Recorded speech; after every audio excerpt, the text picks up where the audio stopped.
title, the World Championship. He's got it. Great shot. And hits the jack and changes everything dramatically. Cracking bowl. She's got the weight, she's got the line. Here. He's hit it. She has won the gold medal in a pulsating final.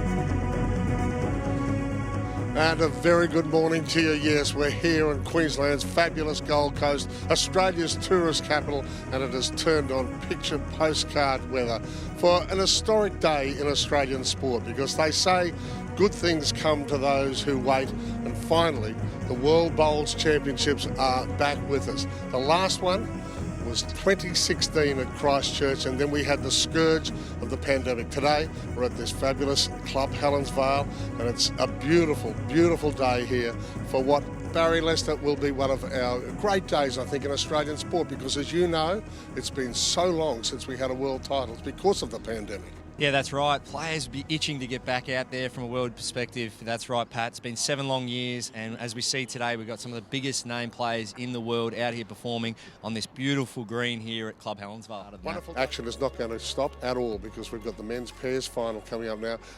We've got a couple of pretty top guns, haven't we, for the Aussie team? We sure do, Pat. Top guns, all right. Aaron Teys, Aaron Wilson, two of the biggest names of bowls in Australia. Of course, Aaron Wilson picking up the gold medal in the pairs in 2016 over there in New Zealand with Brett Wilkie, who's actually in the venue today. But they're coming up against nearly some locals now. They're both from Ireland, but both reside here in Australia, and they'll know these conditions quite well. Adam McKeown, he only just moved over here recently, playing out of Tweed Heads. And also, look, I've just noticed this breeze starting to drop now that I've come out of the commentary box.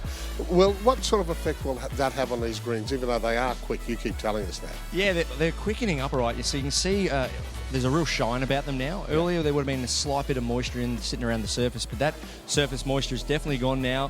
It's burned off from the heat, and the breeze I thought would have kicked up a little bit more by now, but it hasn't. So the conditions stay like this, really, it doesn't get much better than this. Yeah, you spoke to the greenskeeper, who's one of the great internationals before. Haven't they done a wonderful job? Yeah, phenomenal. And he touched on the surrounds as well. So one thing, they're trying to get all the greens looking nice and running at a good speed, but the surrounds and just the makeup, the cosmetic feel of these surrounds are brilliant, and it really does help the players feel right at home and get the job done. All right, you've got more work to do. We're loving your insight. Stay with us, because there's lots more to come here at the World Bowls Championships.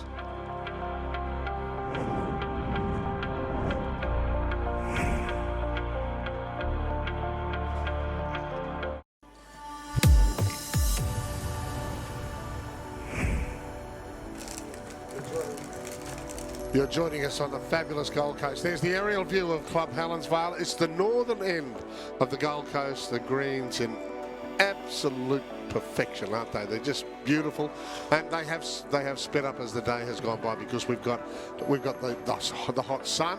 We're on the Gold Coast. We see sun all the time, but there's also that sou'easter, which is one of the prevailing breezes here. Yeah, wonderful conditions now. I mean, as you say, the green is just absolutely pristine. And what actually gets tricky when these greens get so quick is the actual rolling of the jack, and being so accurate with the rolling of the jack. And that's why when we talked about what we saw in the women's final, the consistency of being able to roll that jack to the right length. The jacks roll a mile when these greens get so slick. So it'll be interesting to see how the teams handle it. But this is just going to be an amazing match. I mean, both teams have been very dominant in the qualifying rounds. We look at their pathway through. 127 shots up, the Australians, 119 shots up to the Ireland combination. So, and two pretty dominant semi-final wins in the end, although Australia were pushed for a while against Malaysia. Clive, talk me through the tactics here. Now, Ireland would have been sitting here, obviously they've been away warming up and doing what they've got to do and prepared for a world final. But do they take any notice of the tactics that the English women used in the fours? Yeah, it's an interesting one, that. I mean, Gary Kelly's a naturally aggressive player anyway, so his style of game, but what I've written down about both these skippers is not only do both these skippers are they willing to play the big shots, they want to play the big shots, these two skippers. No, that's fantastic. They want to be the hero, they want to be the big shot maker. So it's going to make for a really great matchup.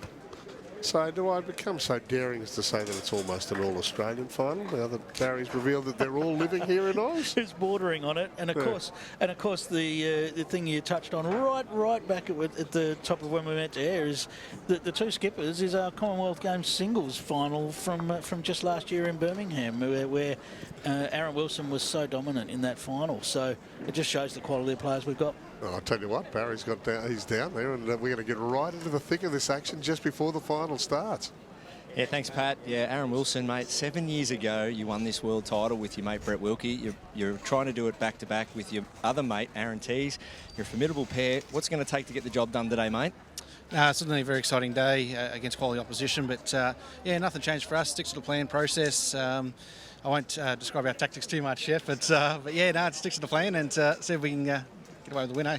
And talk about the conditions. Does it get much better than this? Beautiful free-running greens, not much wind around. Tell us a bit of how you'll sort of approach the conditions and how good they are. Yeah, I must say they've been picture perfect really during the week. Hasn't been too much breeze really to affect it. Greens running over the top of 17, 18 seconds, so it's picture perfect conditions. Hopefully we can put on a show. Well, good luck putting on that show, mate, and all the best today. Thanks, Nelly, Dado. And we've got Gary Kelly. Gary Kelly was also in that final 7 years ago. Unfortunately, it didn't work out that day, Gaz, and you've teamed up with young Adam. Now, young Adam now resides here in the Gold Coast. How much will you take away from your local knowledge now of the greens conditions going into today's match?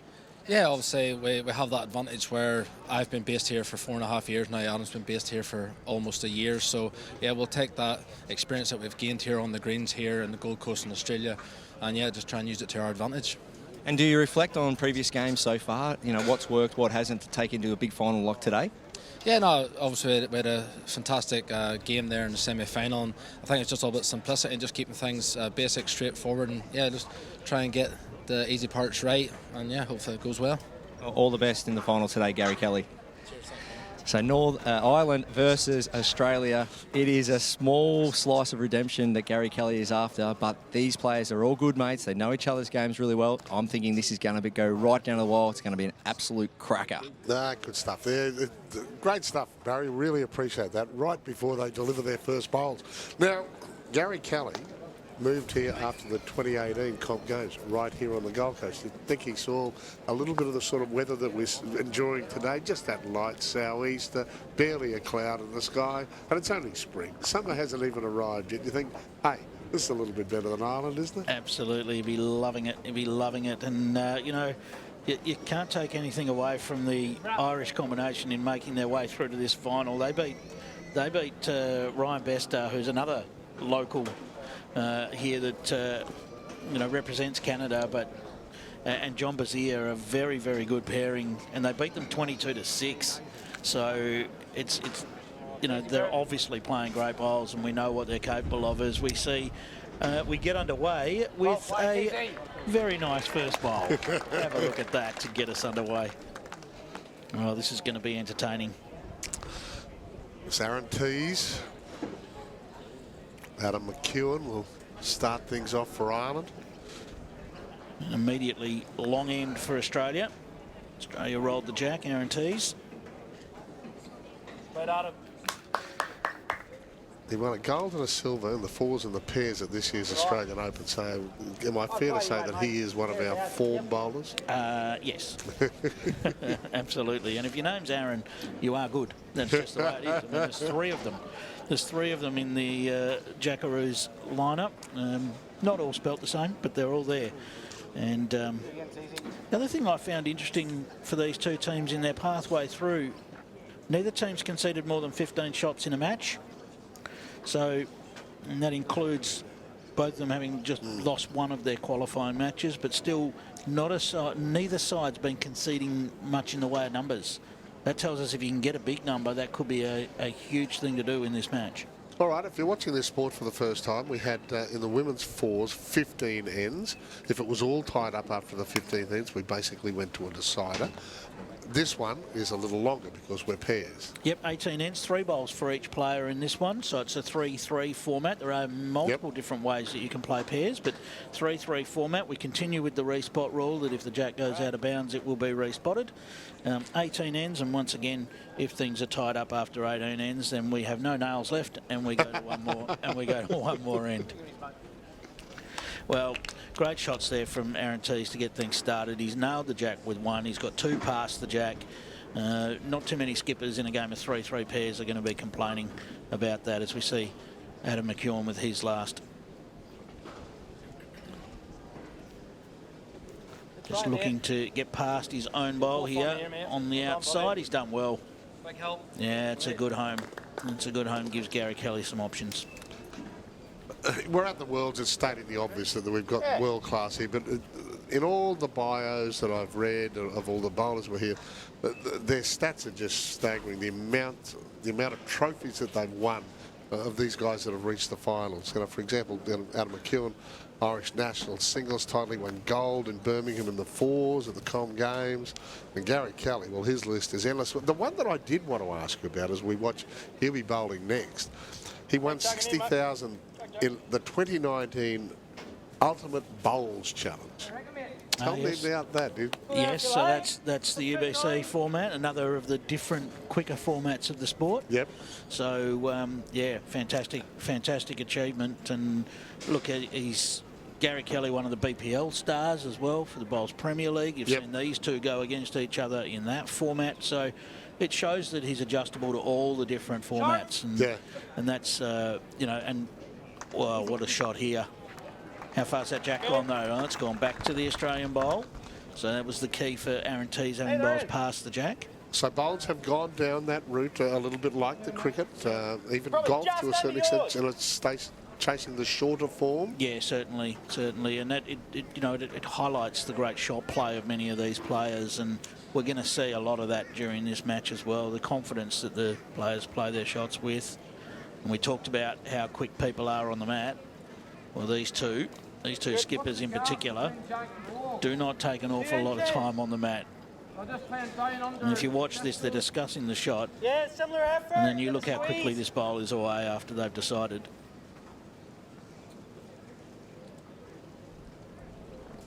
Not an awful lot of time spent. It's straight away, and Aaron Wilson's even quicker.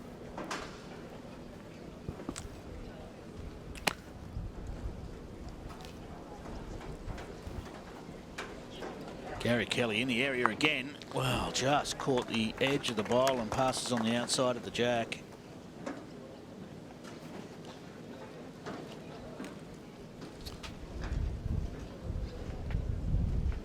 Hang. You see this turning hand. Players get an up and back roll up, but well, what's that done? Not pushed it far enough, so still one to Australia. Yeah. Same effort. Can't get back to the red and the four. Yeah, our two bowls can go cut there. Yeah, just a nice weight. I expect the Jackaroos outfit would have had a little bit of a chat about what the green's doing based on the previous match. I mean, it was there for all to see, of course. Yeah. But maybe a little bit of a chat of the what the hands were doing. A lot of players prefer just to figure that out for themselves. Gary Kelly looking for it to hold on and get the bowl. Well, he's turned the front bowl, but it's still going to be 1-2 Australia. And Australia strike first. Nice start for the Aussies. Big Aussie presence here. Crowds building up right the way through the morning. We started the fours at 8:30 this morning, so they're out doing their warm-ups not long after 7:30. It's been a long day. But Gigs to You are helping us out here for technology setups, repairs and everything in between. What you need is a gig. Visit gigstoyou.com.au and book tech support today. What you've just seen is that jack roll into the ditch, and that is what can happen here when these greens get so fast. That's what we talked about in the lead up to the match, is that sometimes those jacks can be hard to control. There's a lot of feeling around when you roll a jack normally. Yep. You then get a feel for how to play the bowl, and you might play similar weight to what you've given the jack. Sure. It sort of works. That is completely off the table when you roll jacks on these greens. The jacks just roll. They just roll on forever. So Ireland set the length instead, and Aaron Teys still plays first bowl.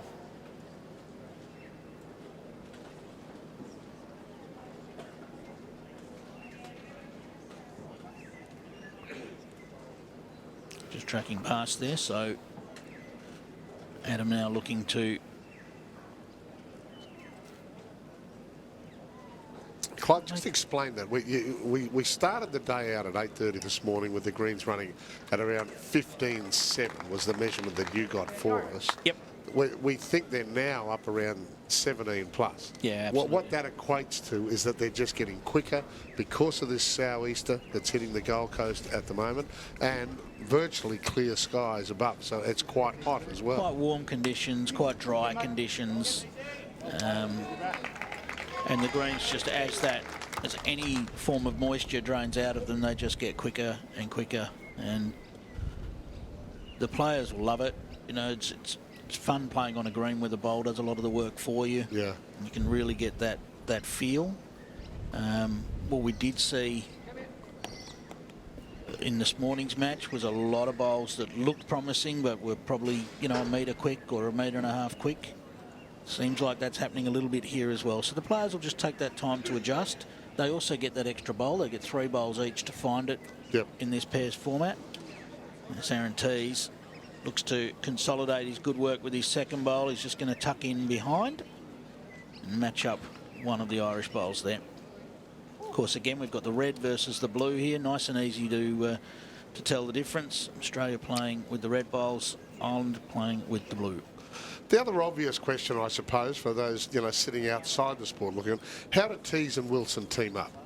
Do they have a style that complements each other, or is that not necessarily the criteria? It's not necessarily it. I mean, the Jackaroos do a lot of work with their combinations, and you know, it's a selected combination, so they would work out what works and what personalities fit best, and those styles of game. But the 3-3 pairs game, it's a pretty simple game in the rolls. Yeah. You know, the first 3 bowls are very much lead bowls and a lot of draw bowls.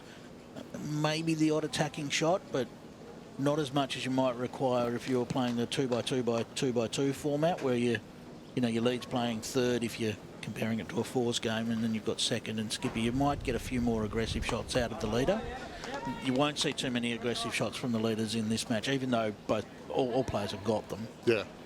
It's predominantly a draw-based game for the leaders, and then the shot play comes in from the skippers. Gary Kelly with a jack high bowl to work to here, looking for this to hold on for the jack. He's got a piece. Well, still one to Australia, as that jack just nudged its way down the line. He hasn't wasted any time, the Australian skip. Straight into it. Yeah, get used to that. Get used to that. You're calling the head for Aaron Wilson. You've got to do it quick. Is he going to get down to the bowl? He is. What a shot. Great shot. Oh. He's our singles player as well, isn't he? You're following him on the draw? Yes, and back-to-back Commonwealth Games champion. He can play. They are 16 inches short. I'm remembering what he did in that Commonwealth Games singles final. It was quite late at night in Australian time, that Commonwealth Games final, and he was absolutely amazing. Aaron Wilson did not give Gary Kelly a chance to get into that match. You couldn't even really evaluate how Gary played, because Aaron gave him no opportunity at all. He was just amazing. Still got the spot. Just a nice draw, mate. So not much changes there for Aaron Wilson. He'll look to draw another one down there. I can't believe how quick he is. There's an Aussie golfer, Matty Jones, who is renowned for that, and a few in our control room would know he's an absolute director's and producer's nightmare out there, because if he's playing with a partner, he pulls a club and has a look at the shot and bang, stands over and goes. And this is a little bit like Aaron Wilson. It's the first time I've seen him live. Well, there was some discussion about weight. I don't think he's going that way. I think Gary Kelly's going to go with a draw shot. There was some talk about being down on the tee. Means they were at least thinking about weight.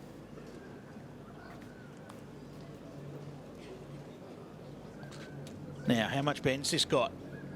Just on the outside. believe it'll be just the 2, but they may have a look for a third. Aaron's checking it out.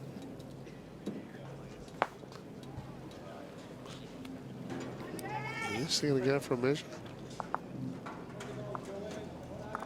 Now, so what's your theory here of this, the camera angle foreshortening? Well, when they're both straight up and down, that won't make too much difference. But the side-on bowls certainly can look a little closer than what they are. So it's just something you just got to keep in mind when you're working out who's got shot bowl. It looks like Ireland won that measure, so I think it's 2. Yes. An Australia lead, 3 shots to 0. Lovely start for the Aussies in the men's pairs final at the World Bowls Championship here at Club Helensvale on the Gold Coast.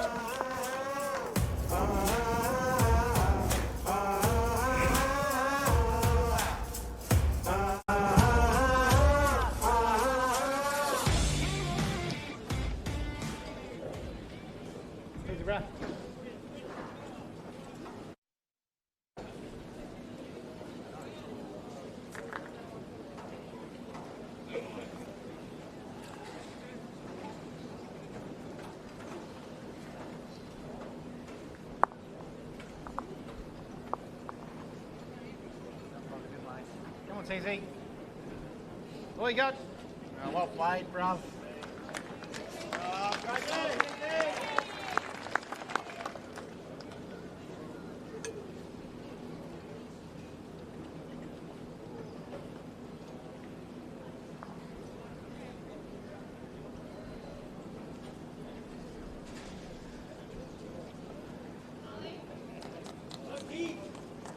Great try, mate. Well done.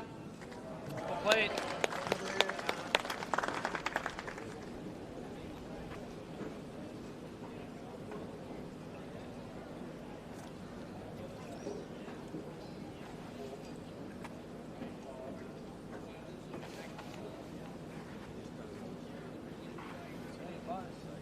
Easy.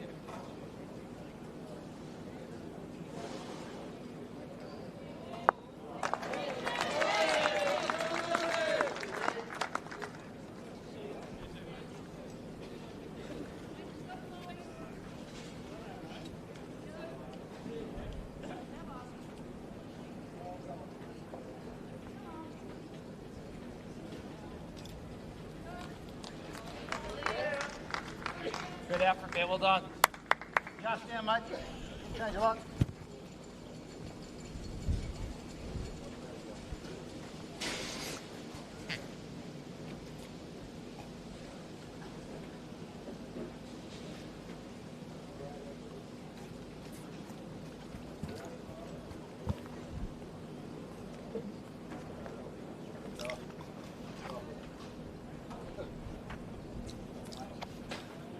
Hurry on, Teys. Hurry on, Teys. Hurry past. Come on, mate. Got to be there now, buddy.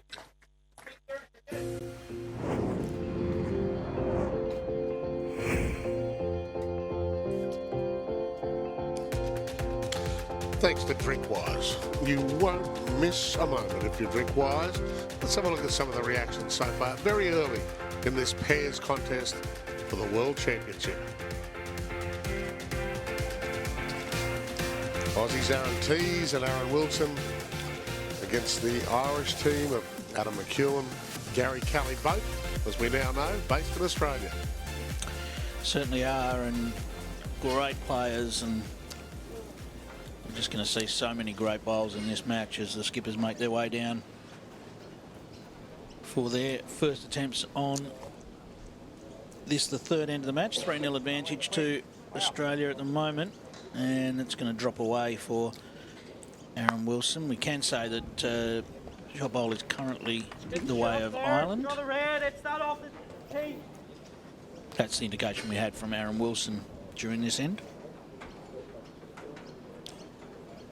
Despite Aaron Teys having 3 very, very close bowls.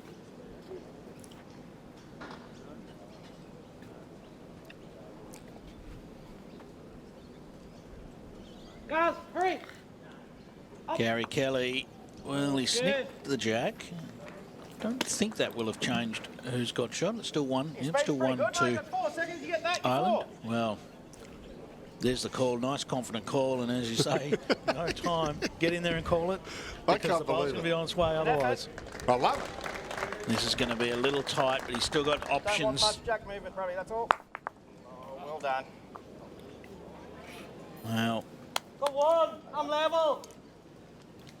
What did my pace that last ball? bowl up onto jack wasn't quite what they were after. They were looking more bowl to bowl, leave the jack where it was. So Gary Kelly with a chance to add another here, and this is what happens in this 6-bowl format. Yeah. You can actually go. That's why I'm surprised that there wasn't any more big scores around in some of the qualifying rounds, because you can drop numbers really easily. Yeah.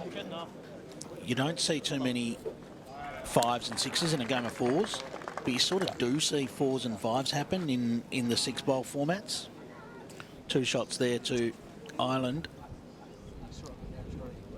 Aaron Wilson just has 1 ball left to rectify the damage.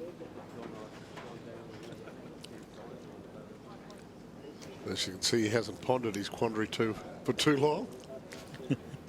That will not change, Pat. It won't change no matter what the moment either. Well, that's trying to get back. Well done, mate. Second. Well played. Second shot, as you heard from Aaron Teys. Yeah, you could have the whole match on the line and Aaron Wilson will play at that speed, because that's what he does, you know. Was that off-putting to an opponent? Not really. It's probably more off-putting if you take longer. Yeah, okay. Yeah. All right, well, can Gary Kelly find another one here? He's holding 1. Last bowl of the 3rd end.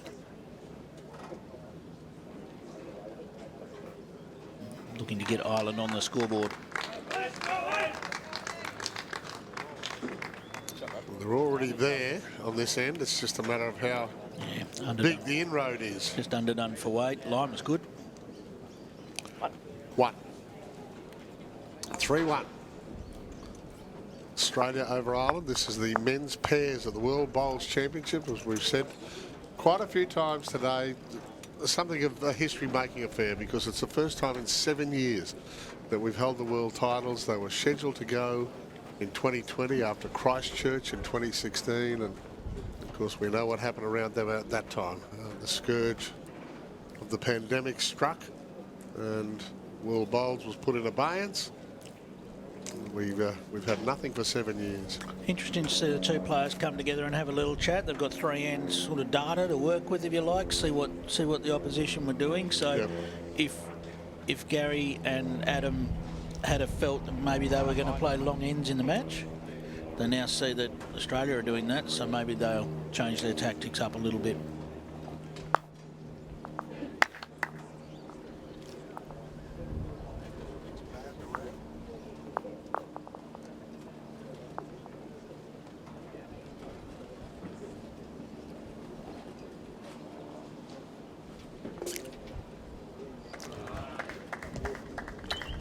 Well, great starter there from Adam McKeown. He'll be followed by the Australian, Aaron Teys. Big difference where Adam's bowl has landed there. By landing jack high, it just changes the target to if he had landed right on the front of the jack. And so Adam himself will have in his mind that he'd love to just change that a little bit, just give the bowl a nudge or tuck the jack in behind, take away any target. And look at this, he's right in the area, just on the outside. Probably a little quicker than he would have liked. So we're midway through the 4th end. Just repeating that this is pairs, so we go 18 ends in this one. All right, Barry's rejoined us. I think he might have just had a little bite of lunch. It's a long day for our greenside commentators. Have you noticed any sort of tactics emerging this early in this contest? I have, Pat. As you can see there, every bowl being played on the forehand for both right-handers. As we saw at the last game, though, majority of the bowls, especially from the front, were played on the wide side, the east side. So already both players are thinking maybe that's the easier way to get to their target or get to the head, choosing to play a less wider drawing line. And I think the beauty of that is I think they'll get more bowls in behind the jack as opposed to getting it out on a wide line and having the wind maybe pull it up a touch. So as you see Adam there, all three bowls forehand, 2 on and 1 at the back. So that's an interesting tactic so far. Both players on the front end choosing the narrow side.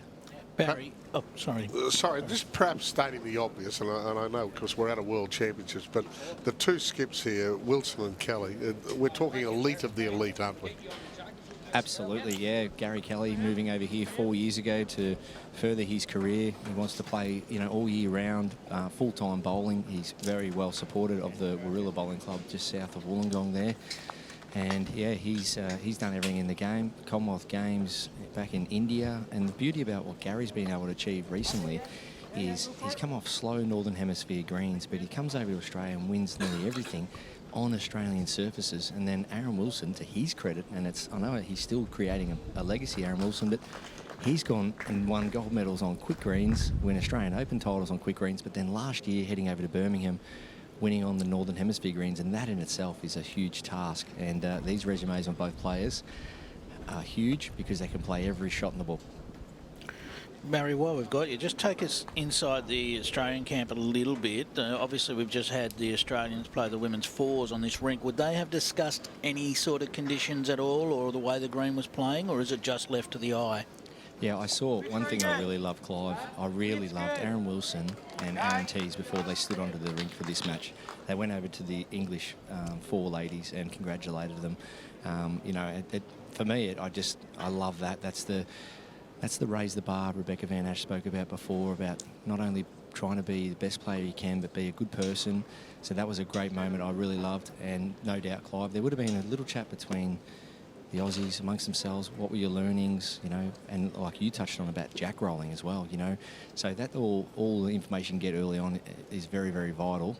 And it's something with all that wealth of knowledge the Aussies can pass on to the next players. The other thing I do like also, Clive and Pat, green one down the bottom there.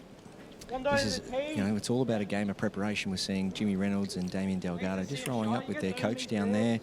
Once again, just loosening up, warming up, just, getting a feel for things, getting a feel for the conditions. So these games, as much as it all happens when they get to the TV rink, well and truly prep starts hours before. Wonderful insight from Barry there. Thanks, Barry. And get to Barry a little bit later on in the match, but it's great to get that insight and the information sharing. You've got to take all the little 1%ers that you can to get any little advantage that you can. That could be the difference between a gold medal and a silver medal. Gary Kelly coming from a wide line, getting into a very handy spot because it takes the tee. Because if you go too big and you get, just when you start to get out, you'll get both.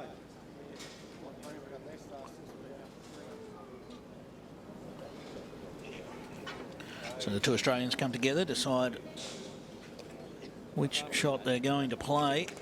I think there's some temptation to play something aggressive, but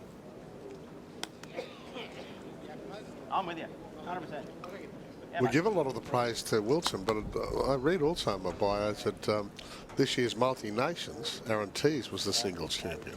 Aaron Teys is an outstanding player. There is no doubt about it. Yeah. Fairly young man still, and is an outstanding, and he's an outstanding sport. Just really great. Aaron Wilson just misses. Well done. No. So another one on the board it is to Ireland, and they close that gap back to just one shot after 4 ends. Yep, 3-2 after 4, so I think we're in for another tight contest. And we're here thanks to Helensvale. Many great sponsors. It's fantastic, isn't it? And I think they're realising, we spoke about this a little earlier. We know that the pandemic ruined it as far as world titles go in this sport for quite some time. This is our first world title since Christchurch in 2016. But it's helped the sport grow because people just craved something to do in the outdoors once they were released from these lockdowns. Yeah, absolutely. The numbers that Bowls Australia track across participation, and I mean, we're only talking about Australian participation because that's what we know, but I'm sure it's been the same across other countries as well, that, you know, the interest in the sport, the fact that anyone can go and pick up a bowl and just have a go at a sport they might not have tried before. You know, get down to your local club. If you're watching this and you're fancying a bit of a go, get down to your local club. There'll always be someone there to say g'day and welcome you. Clubs are very good at that. And they'll have you out in the green having a go in no time. We watched the red bowl of Aaron Teys. That's exactly right, because Aaron's dad, grandfather, aunt and uncle, all avid bowlers. Yeah, absolutely. We see so much of that in our sport, the family aspect of it. You know, great shots there from Adam McKeown. We've got the national championships coming up soon, and there's a couple of mother-daughter combinations in the Australian pairs championship for the Australian championships. So, you know, just create stories that are just fantastic. I'm just trying to track down Barry. I think I've spotted him up in the crowd now. Yeah, Pat, I'm in the crowd, all right. What a great view it is up here, and I'm joined by Adam McKeown's girlfriend, Chloe Wilson. Chloe, let's talk about World Bowls. How are you enjoying it so far, and what's the experience been like? Yeah, I'm loving it. It's good to have that consistent competitive play, competing against the best countries, like just balancing all out, trying to get that consistency. So yeah, just loving it.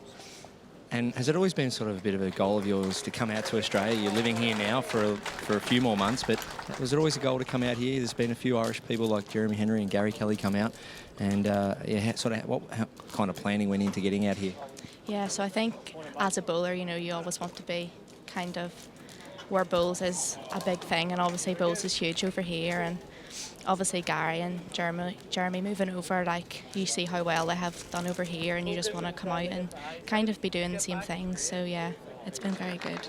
And Adam is your boyfriend, and I'm sure you're very proud of him. What are some of his strengths when it comes to his play? I know he came off a gold medal last year in Birmingham, but he must be proud on how he's coming out here and playing so well on these Australian conditions. Yeah, he's very quick at adapting to different things, so I feel like he's very good at just keeping a level head. He doesn't change whether he wins or he loses. He's just very consistent with that. I think that's kind of what makes him as good as what he is. Now, I know the Guinness doesn't taste as good out here as it does back home, but how about the greens? Are they much better out here? Oh, there's no comparison at all. The greens are fantastic out here, and the weather just backs it all up. It's something I'll really miss whenever I go back home, but I'm looking forward to going home to see my family and my friends, so yeah. Now, there was a proposal on live stream the other day. There was a live stream proposal. One of the French players, he put up a sign. Did you see that? I did see it, yeah. Have you got a sign in your pocket or anything? No sign. I'll be waiting for Adam for that. So there you go. No proposals today. It's going to be left up to Adam, who's out there trying to win a world title and maybe one day hold up a sign on TV. Thanks for joining us, Chloe. Thank you. Thank you.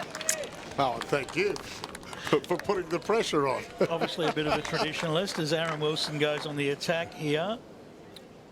Well, that bowl goes out. No, we did have in the Bowls Australia, of course, the ringside live coverage throughout the week, and suddenly the French player just held up a sign saying, "Will you marry me?" So, yeah, it was a rather interesting time to do it, I suppose. But yeah, no, fantastic to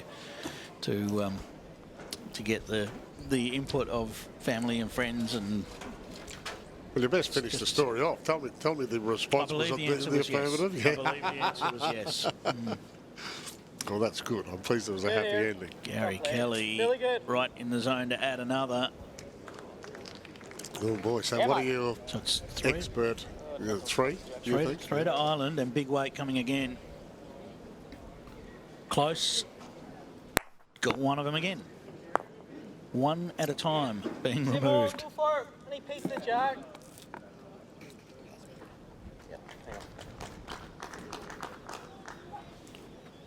And did I get that right? Was that Chloe Wilson? Is she torn between cheering for a Wilson or Ireland? Another nice bowl there from Gary. That's probably gone too far to count, I think.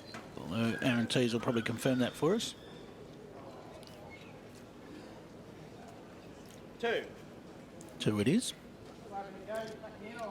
Mate, I'm happy, mate. Well, we're going weight again. The only danger is not wanting their own bowl, but they'll back themselves not to. Close. One more goes, but that wasn't one that was in the count. So I believe it's going to be 2 to Ireland. Wow. All of a sudden, this has changed dramatically, and Ireland have hit the lead after Australia had that 3-0 lead. 4-3 to the Irish team. We're here. Thanks to Apia. Apia, the go-to insurance for retirees. Call 13 50 50. Get set. Go.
We've got one, mate. You have to change now.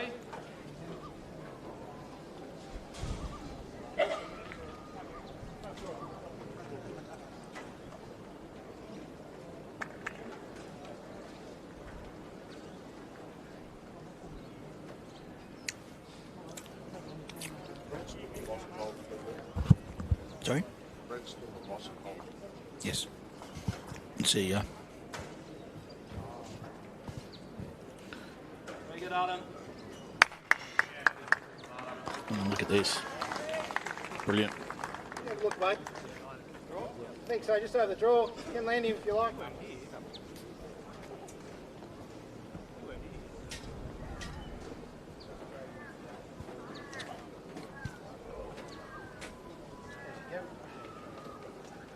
Have a look at this cluster.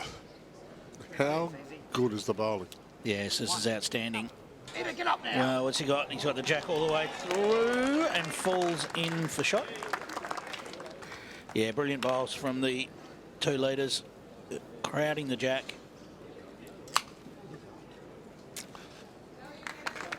Aaron Wilson, of course, defending the title.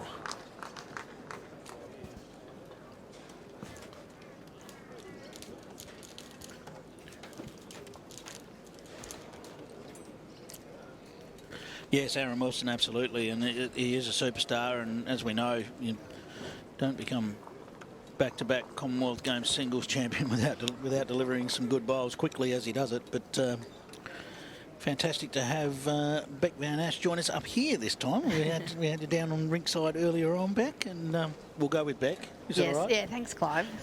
I'm pleased someone's remembered that. I felt like I was in trouble, or was it back in school or something? I'm like, oh, sorry, Barry. Yes, Barry. Yes, that was a bit the same when my mother used to call me Patrick. I pretty much knew I was in trouble. Exactly.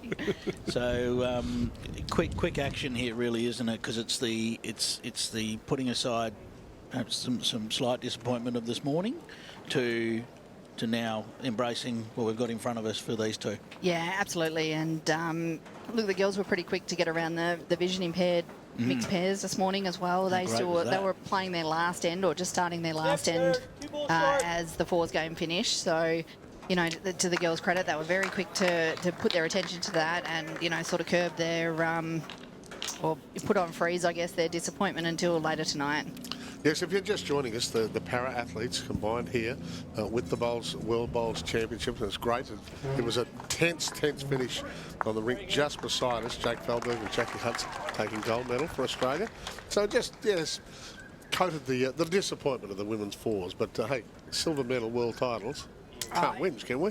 Exactly. You know, it's one of those things, and I think, you know, a lot of athletes probably refer to it, but if you said to someone before an event, you can have a silver medal or nothing, you'd always be happy to take the silver medal. And look, full credit to the English girls. They played really well. You know, they really bought it today, and, you know, look, our girls know they didn't have their best day today. They've been outstanding up until now, and they are an incredible unit, and that's the thing I'm probably most proud about with our girls, that they were, you know, a really incredible forwards unit. They stuck with each other. They had each other's back. They had some really hard-fought tussles, some come-from-behind tussles. Yeah, there's a lot to take away from this and be very proud of. Hey, Beck, I just, again, someone from, you know, coming outside the sport and look in, how do you pick the teams? You know, is there bowlers that complement each other and things like that? Yeah, look, fortunately for me, Pat, I'm not on the selection panel, and I'm so grateful I do now because, you know, we have an amazing array of talent here in Australia, and, you know, there are so many combinations that we could probably try and use and all that sort of thing. But, yeah, I think one of the things that I think selectors have to take into consideration is it's not just about your best players. A lot of players gone by, I know, referring, you know, back to many moons ago, talked around the fact that, you know, teams would always just pick their 5 best players who don't play together very often, probably all skip for their own states, and then try and throw them in a team and hope they can combine and gel well. So, you know, one of the biggest things that our selectors look at is making sure that players own their position. So if they pick to lead, they really own that position, leading, take on their man or woman and just, you know, get out there and really own that and do their best. And then it is about, you know, personalities that gel well, get the best out of each other. And, you know, one of those biggest testaments is when the chips are down, whether they can stick together and fight back from that.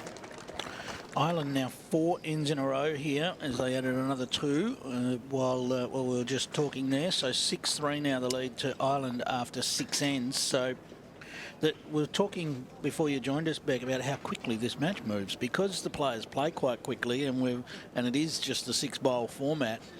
It actually moves quite quickly. It is super quick, isn't it? And I think we've seen Gary and Disco, as I'll refer to him, Disco, they've played each other a few times in singles, and they're super quick singles games regardless of the scoreline. And I tell you what, the green is flying out there, so it's taking quite a few revolutions of the bowl to actually get up the other end. But it's it's not making any difference to these guys. They're on there and they're away. They've settled in really well now, and you know, when you look after 6 ends, that's that opportunity to really settle into the match. It almost, by the time it gets to this point, you must forget through this middle point of the game what you're playing for. That world title doesn't come into it until perhaps when you get a little bit later, that starts to challenge the thought process. But right now, they're just playing another game of bowls. That's right. I think one of the big things we really focus on with our athletes is to focus on process versus outcome. You know, so they're out there and all they can control in that very moment is the bowl in their hand. So we try and break it down even to that extent. That's the only thing they're worrying about. Just get on there, worry about that bowl, then let's worry about the outcome of that end. And you know, the long haul of the 18th end, we'll let that play out. These guys leading up are playing fantastic. We already saw them crowd the jack on previous ends, and they're doing it once again here.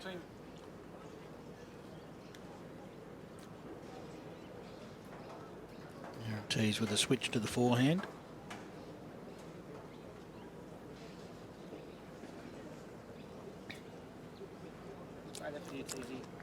Down into the shadows it goes. Turns his own bowl up and nudges the jack. So still 1 to Ireland.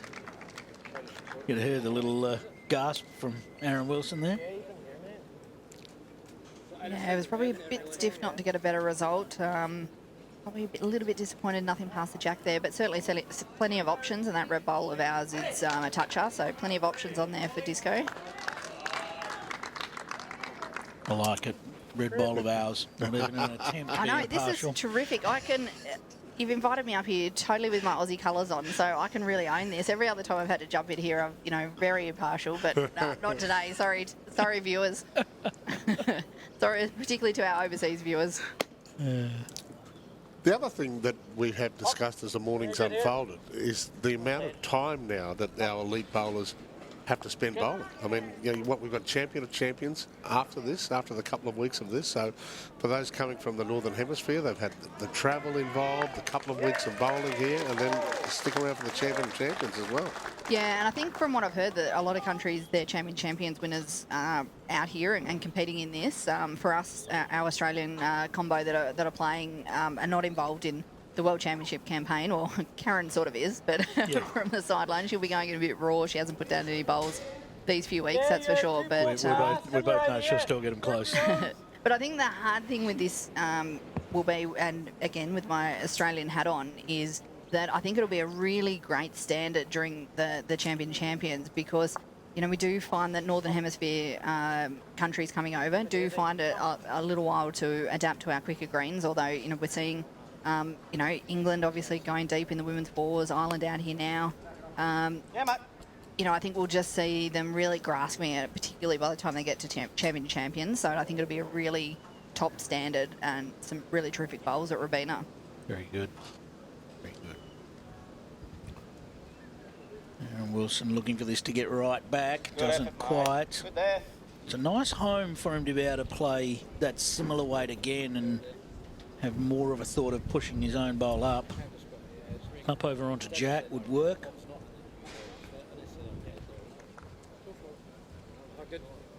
Gary Kelly will be aware of that. He'll be looking at how he can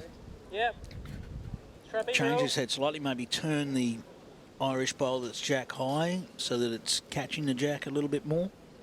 Yeah, it definitely looks like his shot's probably on the backhand now. Yeah. Like you said, Clive there, come off his own. Even he can nearly get back to the Jack there and even just change it up a little bit.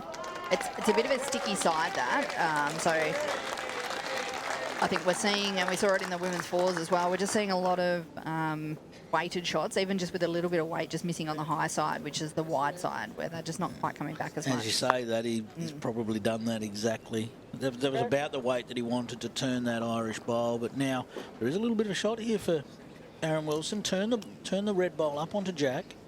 We'd make 2 or 3. Even just turning it to the bowl would make shot.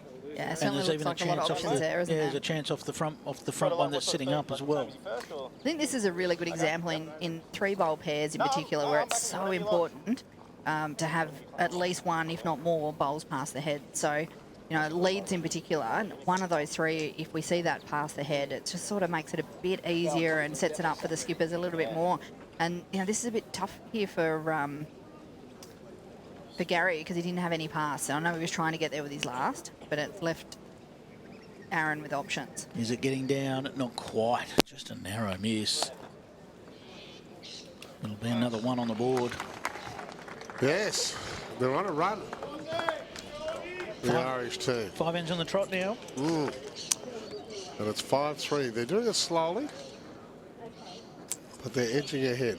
Well, we talked about the fact that neither of these teams has actually conceded 15 shots in any of their matches. So more than 15 shots, I should say, because there was one game where... so 7-3 now, the scoreline there. Ireland over Australia. So they're not teams that have been conceding shots. Tells you we can potentially expect a tight game, and that any big score that you can get is going to be like gold. Could even be gold. Yeah, I think, we see out here the 2 skippers, Gary and Aaron, are both 2 very tactically astute, smart bowlers. So, both of those players, we see them on things like BPL and stuff like that quite often here in Australia, and they're very tactically astute. So they'll you know, as quick as they are, they're thinking over every shot how they can minimise deficits. So if they are losing, they're only losing ones, and it always hopefully keeps it in within reach. However, if Ireland keep getting ones, it might be a bit out of reach. But it is interesting because we saw the two Ireland players come together after they won an end and discuss what length they were going to go to. They've gone to this sort of 3/4-ish type length, and they've strung a number of ends together. As another great shot there from Adam, a great correction on his first bowl. And that's what this sport is all about, learning from each bowl and making the appropriate corrections. these greens here at Helensvale are definitely the quickest of all of the venues that the World Championships has been taking place. So depending on, you know, where you finished your last round matches, all the games were all at the one venue yesterday. So I think this is you know, very much the team that can adapt to the quicker is definitely going to be rewarded with that. And I think we saw that, you know, both with the VI mixed pairs earlier. You know, the Australians got out to a good lead and it got really tough there, but managed to maintain that till the end.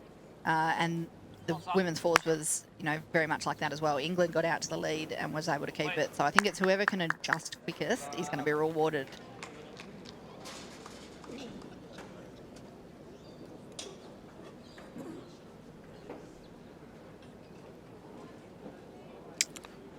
Aaron Teys, the 29-year-old for Australia. He's also just found that he's got stuck out there on that hand, and just we've seen that quite a bit, just that extra sort of metre or so of weight out there and just staying, as you alluded to, Beck. We had Barry's take on it, but Beck, do the teams actually have a chat about the rink after the match, or is that something they don't talk? I mean, I know a lot of players like to feel the rink themselves. We certainly just gave the boys some intel before the game started on how the rink had been running that morning. We did actually. We played England. Scotland. The boys played Scotland in some practice matches in this direction on the first day of organised training. So they have played in this direction. So they've got a little bit of an idea on how the rink was running a few days ago. You know, we've had a lot of change of weather. That was a week ago. So, you know, things have changed. We've had thunderstorms, as everyone probably knows after our little of a halt in proceedings the other day with the men's triples. So things are a little bit different. But, yeah, certainly the women's fours shared some intel with the boys' pairs before they started, just to give them a bit of an idea on how it was running. But I think it's getting drier and drier, the more wear it gets on it. So I wouldn't be surprised if the rink is already playing different to the way it did this morning. As I said, it's quite a logistical exercise. 44 countries, which is a record here for the Worlds. Almost 1,250 matches. We've got 11 gold medals to be decided. 400 plus players. There's 140 coaches. 5 Gold Coast clubs being used. Club Helensvale, we're at right at the moment. Broadbeach, which you'll know from the Commonwealth Games. Musgrave, Mudgeeraba and Paradise Point. So do they get to play at all of those, Beck? Depends on your individual draw, but most of the players have sort of been all over the place and have had games at most venues. And I think by the time they get to the end of the 2 weeks and played their 2 disciplines, they will have played across everywhere. The Paras were probably the exception. So the Paras only played between Musgrave and Broadbeach, and today's their first day at Helensvale. And we obviously knew that schedule for finals. So Australia got out to a blazing start here, went to a 3-0 lead, but as you can see, Ireland holding a shot and now leading 7-3 as we approach the halfway mark. 15 ends for the women's pairs, 18 ends for the women's fours, I should say. 18 ends for the men's pairs. Yeah, certainly still a long way to go in this game. The Aussies, we've just got to find probably a way just to throw Ireland off a bit of a rhythm here. They're, you know, really probably getting there and beating us to the jack. And then, like, it is only 1s or 2s, which is good for the Aussie boys because, you know, it's not too big a deficit, but it will start to add up. So they'll be really trying these next couple of ends to stem the flow. Yeah, just haul it back a little. This is our skip, Aaron Wilson. They generally concede it's one. But it's one Island's way. And it is now 7-3 after 8 ends. We're here for Audica, the official hearing partner of Bowls Australia.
Okay, mate.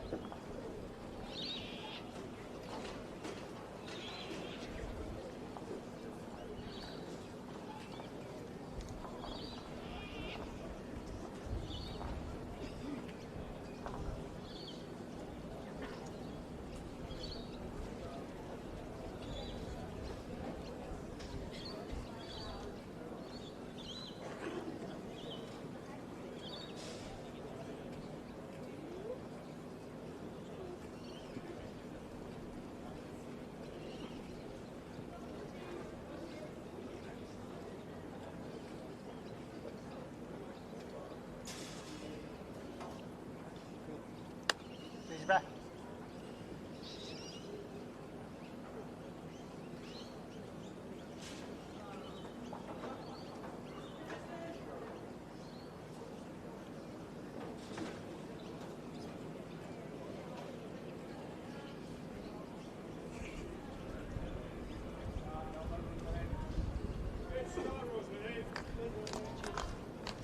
Okay, mate.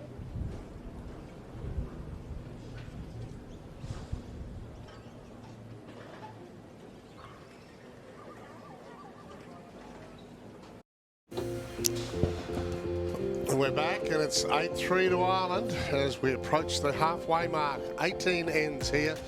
Beautiful aerial view of Club Helensvale, a club in redevelopment. About to spend quite a bit more money here on a brand new clubhouse. Yeah. And it looks beautiful out here. It's quite amazing, the story of this club, you know, starting as just a small clubhouse, and they've just grown and grown, and now it's just an amazing facility. No doubt about it. And I think Barry's out and about again. He's found another superstar amongst us. Yeah, I sure have, Pat. Thanks, Gary Willis, the Australian head coach, just joined us. Gaz, just fill us in on how's the week panned out so far. Some really great performances, pretty much all disciplines making to the medal rounds. Yeah, we're really happy, and you know we've worked really hard for it. So I think it's just desserts to make some finals for or a reward for all the work that put in. So it's just a matter of turning a few of those into golds now. So it's always tough. It's a world championship, but to get to the pointy end's always a buzz and a bonus. So it's really good. And the conditions, they don't get much better. Like you said, this green's just absolutely beautiful. Everything's set up for good performances. How much is important has it been the last few years? Well, pretty much post Birmingham to come here as much as you can, set up on the Gold Coast and make this your second home. Yeah, I mean, we play a lot here with the Australian Open, and a lot of our players are based up here, as you know, so it's a benefit to us. But when you get down to this point of World Championships, when you get to the finals, they're so good that, anything can happen on the day, and you've just got to put your best foot forward and execute. And, the Helensvale club's turned out a magnificent green, the greenkeepers, and this is a winner's day, Amazing. It's about 30 degrees in this line here. Yeah. And now the boys got off to a really good start, 3-0, and just find themselves behind here. We need a little bit of disco magic soon, mate. What do you reckon? Yeah, I think so. We just haven't quite found it yet. You know, the Irish boys are going really well. They're just steady, you know, just beating us to the jack. I don't think Disco's quite found his weight just yet, but this is certainly a lot quicker than anything that we've played on just this far. So it's an adjustment. We've still got a little bit of time, so we'll do our best. And of course, you've got a gold medal in the bag already. How proud are you, Jake, and the team there? Oh, it's just fantastic, you know. And it's one thing that we always talk about in the Jackaroos. We always want good people, and they're fantastic people. You know, Rob Hudson, Jackie Hudson, the Felberg brothers. What a story! You know, it's just amazing. And just the support crew. You know, Ellen Faulkner, Claire Turleys, and James Reynolds. All the people that have done so much work with them behind the scenes. It's just a just reward, and I couldn't be prouder of them. Well, good luck for the rest of this game, and good luck for the rest of the championship. Thanks, Barry. I know you were cheering midway through that interview. Yeah, what a fantastic shot that was from both players, really. Adam played a great shot of his own, and then Aaron Teys with Aaron Wilson, confusing my Aarons, easy to do. Aaron Wilson coming up with a fantastic shot of his own, holds one for Australia, and look, whilst there's still half a game to go, Australia just won't want to let this gap creep out any further. Yeah, I agree, because it's just the highest quality, isn't it? Which you'd expect of a world final. Yes, absolutely. So they're only getting one, you know, at best two at a time. So an 8-3 deficit is not easy to peg back. It's a little bit like a 3-goal deficit in a low-scoring footy match. You know, Yeah. it can be hard to get back. So I tell you what has Gary Kelly got? Well, he just caught an edge. He's unsure from his angle whether he's managed to get shot. It's still one to Australia. Yeah, you never know, yeah. Dead weight, you could get back in. Yeah, mate. What a fantastic effort. So looks like the Australians are going to go to the forehand and try and draw around that front bowl, which is difficult, but they just don't want to be going anywhere near the jack on the backhand. So this will be forehand trying to get around that front Irish bowl. With a minimum of time about it as well. And here Aaron Teys say this will be impressive if it gets back. Good, mate, good shot. One. I'll tell you what, with perfect weight it probably would have, but one it is to Australia. We claw it back. They break the drought, and it'll be interesting to see what they do with the length. You're watching the World Pairs Final in the men's. Australia v Ireland. Ireland has the break at the moment, 8-4. And we're here thanks to our many, many sponsors, including Physiocrem, designed to keep you moving. All right, well, the Australians have stretched it out a little bit, gone to a longer length, not quite full length, but not far away. And Aaron Teys would love to build the momentum by nailing this jack first bowl. Looks reasonable, just needs to hang on. Weight was very good.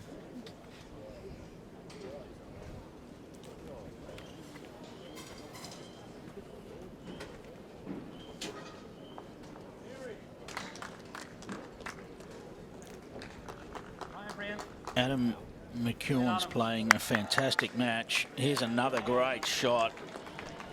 Oh. He has not been far away at all. Keeping the pressure right on. One of the best going around in Aaron Teys.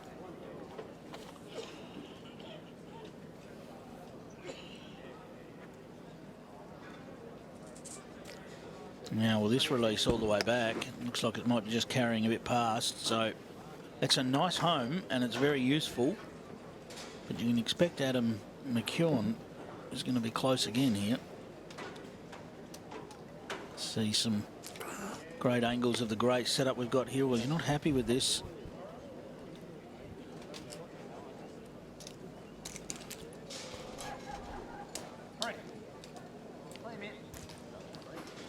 He perhaps knew he'd just missed his line slightly, but it's not. It's certainly not a terrible bowl, but that's the standard that Adam's at the moment.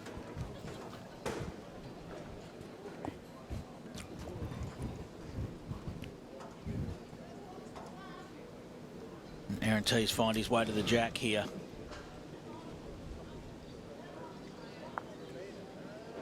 Well, three similarly weighted bowls. It's certainly they're certainly not out of the game. There's an option there for Aaron Wilson to trail the jack.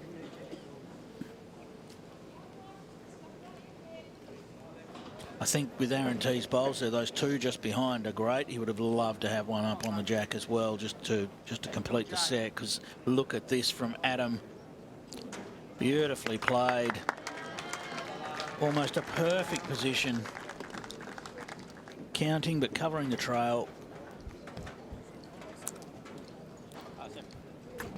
Two and a look is the call from our marker. So over to the two skips, Aaron Wilson and Gary Kelly. Know each other very, very well in international competition. Under a little bit of pressure now, the Aussies. I know they won the last end and picked up a shot, but boy, the Irish have been so impressive all the way through this. Well, it's big weight from Aaron Wilson. He's dropping away. He's got that handy bowl of Adam McKeown's out of there. Get round this here, pull up, and okay.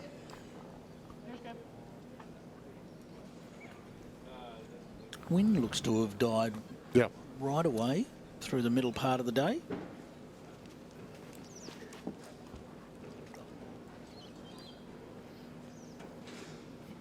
Yeah, we've got Barry down rinkside. Barry, certainly from our point of view, those flags don't look like they're quite as busy as they were earlier.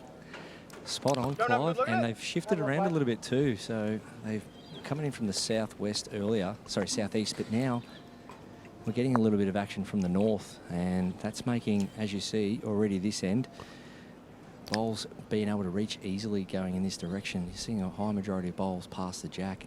It's just that little bit of tail, and that does happen here a bit at Club Helensvale, and both players for the Australians will be quite wary of that.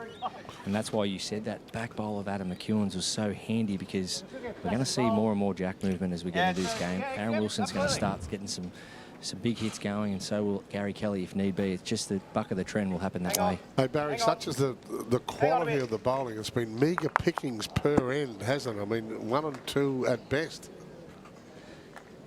Absolutely, that's right. As we see a huge result here. If that jack's in, that's very favourable for Ireland, but if it's out, it brings a back one in. It's never very rarely see the jack go in that direction.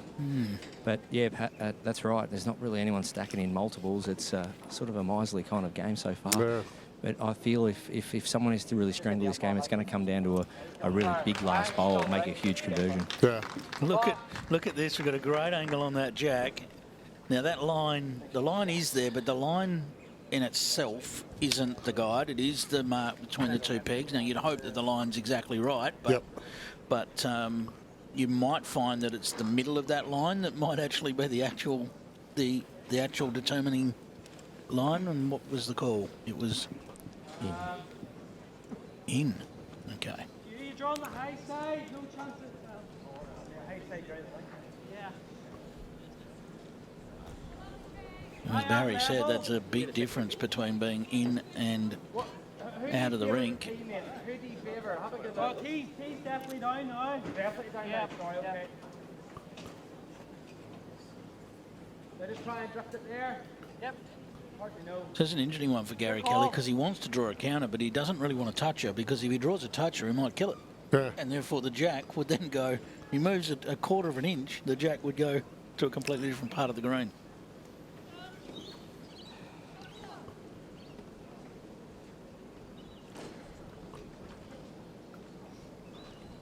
Urging it to push on. We can see why. He's just come up a bit short.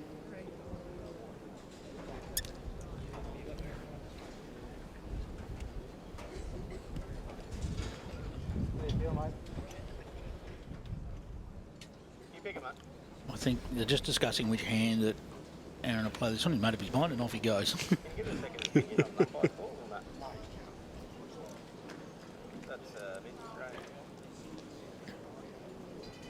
He's not happy either. Turns away in disgust.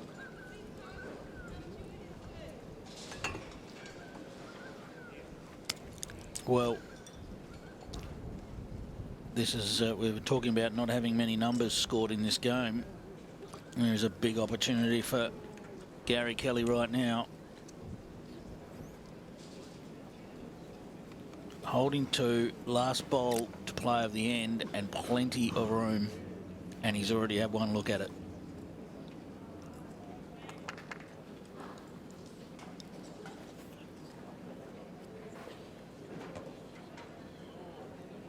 On that angle, you'd have to even think that that front bowl might be worth having a look at in terms of whether it counts. So how many is this? Let's wait for the verdict of this. This could be plenty. Is that front bowl, is that short bowl actually in? I think it might be. Yeah, I think the front one, I think Aaron's already conceded that the front one's in, so it's 4 and they're going to have a look for 5. Yeah.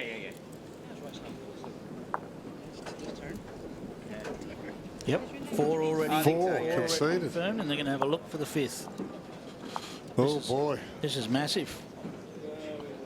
This is Ireland putting a big foot forward for the world title.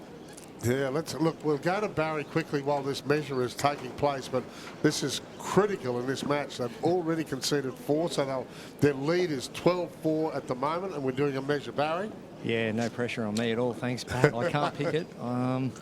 If anything, just favour Australia because it's in a jack-eye position, but yeah, well, it's going to be another one to Ireland. That's 5. Oh, boy. But a big observation to come out of that end. Gary Kelly went down the middle. He knew the pace of the green down the middle. It's been walked on. It's been played on. And Aaron Wilson elected to go out into foreign territory and a different pace out there. So far today, these 2 rinks have been played on all day. And between the 2 rinks, when you get outside the rink where it hasn't been flattened by the walking and the play, just the grass is still sitting up a touch. And that just caused Aaron to just fall short, whereas Gary went with more of the UK traditional method, go down the grass, you know. But just made a complete liar of me. After I said they were only getting 1 and 2 shots per end, and all of a sudden we have a decisive 5 shots at the one end. And a big task ahead now for the Australians. 9 shots behind, 8 ends to play. It can be done, but you can already start to look at it and say they've probably got to win at least 7 of the last 9 ends to, the last 8 ends. 6 or 7 of the last 8 ends to get the win.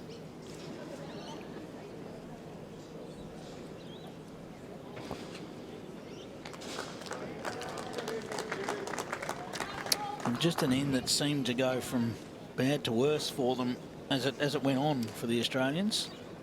And all set up with that brilliant lead bowls from Adam. He's been doing a fantastic job. And as both you and Barry agreed, it was very unusual for the jack to finish where it was. Yeah, and as Barry touched on, it's certainly a bigger issue in English conditions than it is here. But I think Barry's got someone down there with him. I sure do, Clive. Yeah, Tommy Smith, assistant coach of the Irish Bowls team. Very experienced player in your own right. But, Tommy, you've been out here 3 times in 15 months preparing for moments like this. How big is it to not only get the support of the Irish government, Irish bowlers, but to come out here so many times and set yourself up for this position? We are so lucky, Barry, that we get the support of Sport NI, and we are able to prepare the way we have done, like 3 times, as you say, in 15 months. It's invaluable. I know we have players down here, but it's invaluable for our team. Our triples got a bronze medal, and I think that shows just how important it has been to us. You came out here in November and you brought some youth as well, some of the future stars of Irish bowls. Tell us a bit about what that means to your program, identifying the youth, bring them out to Australia so they can get used to conditions in the future. Yeah, I think pathways are the buzzword for us. It's the buzzword for Sport NI, and I think we will benefit in the years to come. I think on our ladies' side, although we haven't done particularly well here, we have got a lot of young up-and-coming stars on the ladies' side. Yeah. And this game in itself, obviously you're playing Australia on their home turf, quick greens, but you mentioned Adam and Gary also living out here. I know myself, recently being in Tweed Heads Bowls Club for a few different events, Adam was out there hours upon hours training. What's the connection between coach and athlete while you're apart overseas? We keep them constant connected to them. Like they fill in how they're doing and etc. in competitions. Like we keep abreast of everything that they're doing out here. Obviously, Gary's a completely different kettle of fish. He's been here 5 years. He's well established. Maybe not so much. We have to keep on what he's doing, but we see everything and he's playing on TV, etc. So Gary's a great benefit and he's played very well along with Adam here. Well, there you go. A bit of an insight to Irish bowls. Their buzzword was pathways and emerging, and that's what it's all about. And they've got the support of Bowls Island. Tommy Smith, thank you so much for your time. Thank you, Barry. Thank you, Tommy. Yeah, well, Exhibit A right in front of our eyes here. Adam McKeown is only 23. Shows it works. Yeah? Yep. Australia, the crowd trying to lift Australia here. You could feel that with that last bowl of Aaron Teys that he played. And the crowd really trying to lift. The next two ends are absolutely crucial to Australia. This one and the next, they must win both of those ends and at least get Ireland thinking about the scoreboard again. Yeah. No, mate, handy. Good. Right now, Ireland's take will be, we want to win ends, but if we drop the odd one, we'll be happy. So be it. Of the 10 ends, Ireland's won 7 of them. So whilst we look at that 5 and say that's the big gap, they have won 7 of the 10 ends of the match. Well, handy little setup for Australia here. What you can do when you drop a 5 is win the next end and dilute that 5 as quickly as you can. Yeah. Come, Robbie, work in. Harder. Hard. Must get down. Couple of feet, Gary. Only just. Just missed.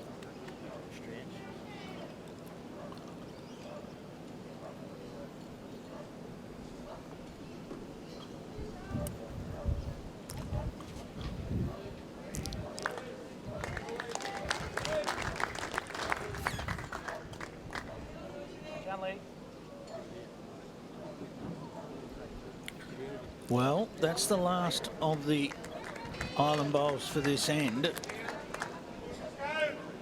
So there's a chance for us to take 3.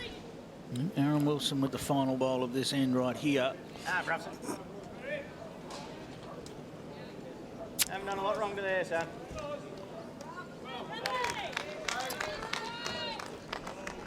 He's right in the area, just needs it to pull up. He'll use their own. And it's 3 shots. Right back to Australia. Exactly what the Australians needed after dropping 5 the end before. We're at the end of the 11th end, 13-7 now. We're here for many, many great sponsors. Apia amongst them. Apia is the go-to insurance for retirees. Call 13 50 50. Get set, go.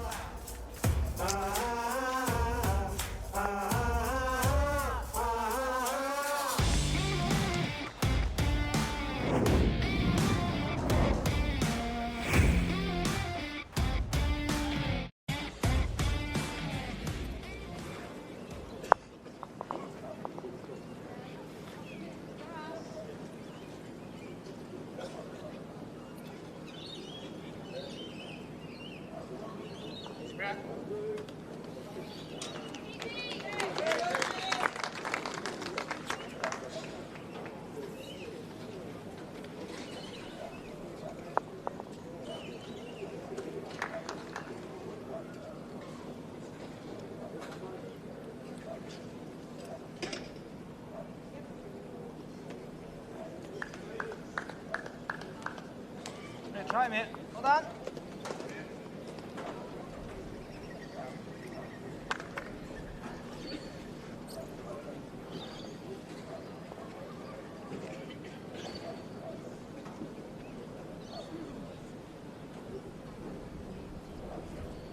Easy. Here on Teysy.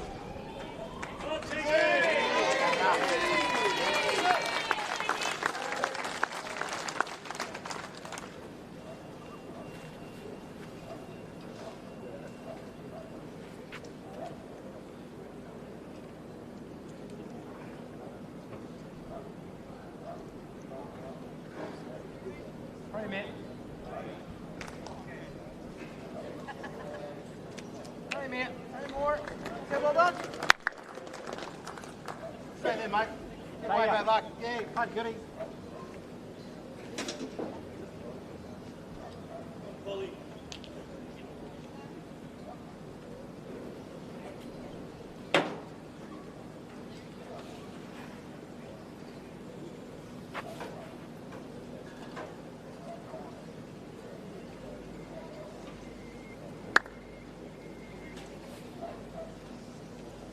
Turn the hand well, mate. Yep.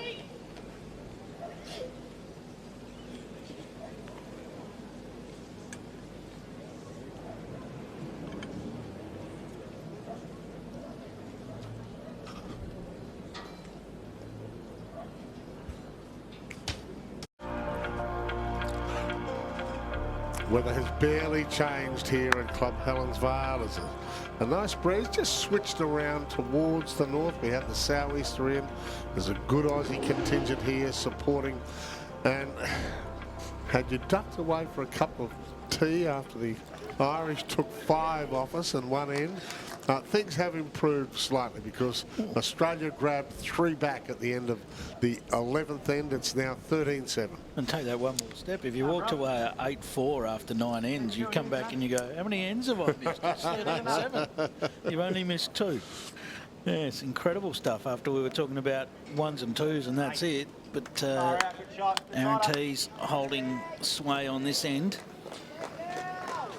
And we talked about the importance of those 2 ends in a row. This next end for Australia, if they get this end, they're right back in the match, and that's how quickly things can turn. And it's what we talked about with sometimes you do get those higher scores in these triples matches, albeit it hadn't been that way. Just remembering in the women's fours that we were watching this morning, they went 15 ends. England, of course, beating Australia in a tight contest, but the England tactics beautifully plotted out and beautifully executed as well. Australia-Ireland now in the men's pairs will have 18 ends to decide this contest. The Aussie team of Aaron Teys and Aaron Wilson, 2 of our very finest, and they have 3 bowls each. They're not only 2 of our finest, they're 2 of our most popular too. Yeah. People love supporting the 2 boys. But we're watching Gary Kelly. Using some weight. Haven't seen him play a lot of weight in this match. What's he doing with this bowl? Well, just misses the jack. Hey, you draw there, you flop that out, you 4. Yeah, a little opportunity looming. You just heard that call. Draw up there, and any sort of contact on the Irish bowl makes 4 for Australia. This doesn't have the line to do that. And it'll pass. Yep, draw shot.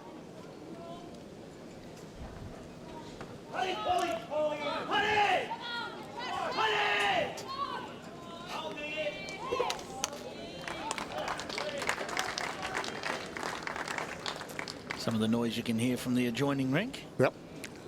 There's another gold medal match going on alongside. Stay up, Shark. Stay there. Gary Kelly. Hurry up. Oh, super effort, but look, that gives you an indication of how quick this green is right there. That bowl right there that looked like it might finish alongside the jack has run a good 2 feet. That last, when these greens really get up to speed, your last metre of a run, you know, goes absolutely sideways. It's all part of getting that judgment right. Still thinking of bringing them all in, you know. Okay. Wow. So Aaron Teys indicating rocking that Irish bowl is still worth it. Better line. Yep, you heard that. Better line. Easy in now, mate. The rewards could be rich if this is right on the number. Mate, you're close. Whatever you've done good. He is super close here. Harder! You going to turn it out? Yes, he has.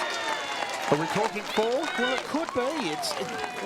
We can't tell from here. Aaron Teys was confident that I'm sure he said, I still think it brings them all in.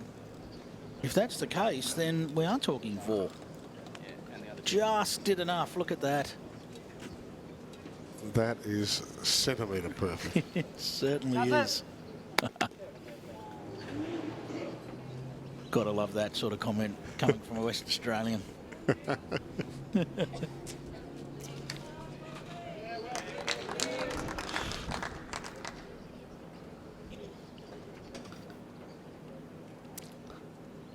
This to spoil the Aussie party. Well, he's going to need to do some work to get right down. Set.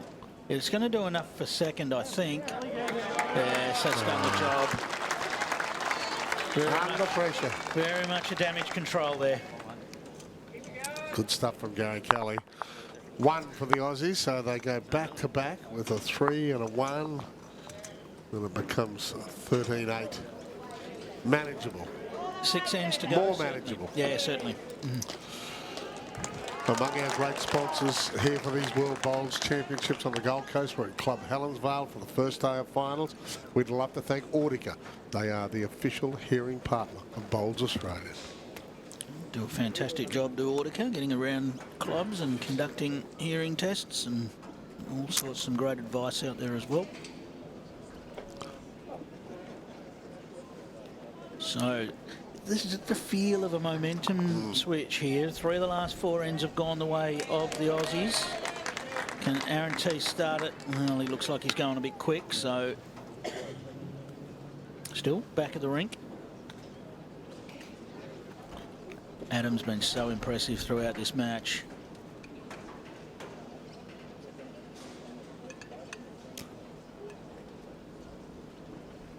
His body language has been reliable. He was focused in on this one. He's not far away. Just trail the jack. Sometimes the best way to judge a bowl is to look at the player rather than to look at the bowl, and he was right in tune with that. Yes, he probably had a little bit of weight, but perfectly trailed the jack.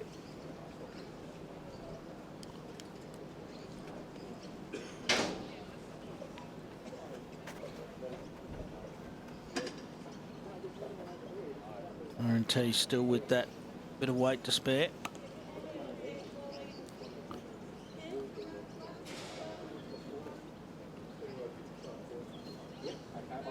Adam McKeown, by far the youngest of this foursome. He's only 23. Already a gold medalist at the Com Games last year in the 4s. And he's been super impressive, been really consistent. This one needs to do a little bit of work to get right back. Get out from here. Better here. No. Oh, they got to stay there, mate. Work off him. I'll give him bad luck. So Aaron Teys there was going to change hands. And Aaron Wilson has said, no, stick with where you were. And if you knock him in, bad luck.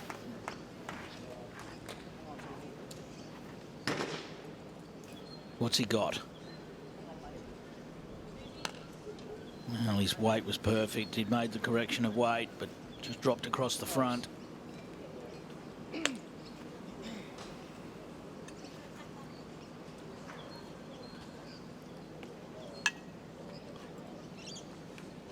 So probably one of the looser ends we've seen of the 6 bowls. We've generally had bowls crowding the jack. Adam McKeown got another one in the zone.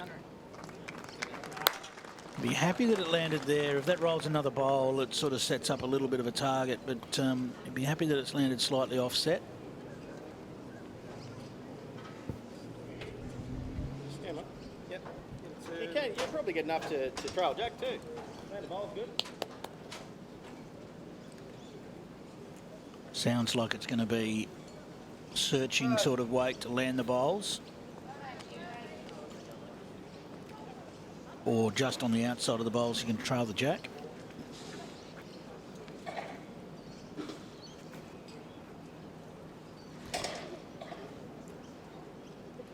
Start the turn, mate. Start the turn, you're close.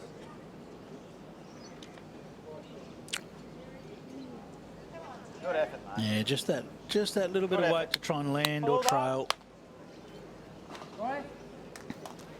Problem is, on such a quick green, you can only place so many of those shots before you don't actually have anything next to the jack, and that's the challenge.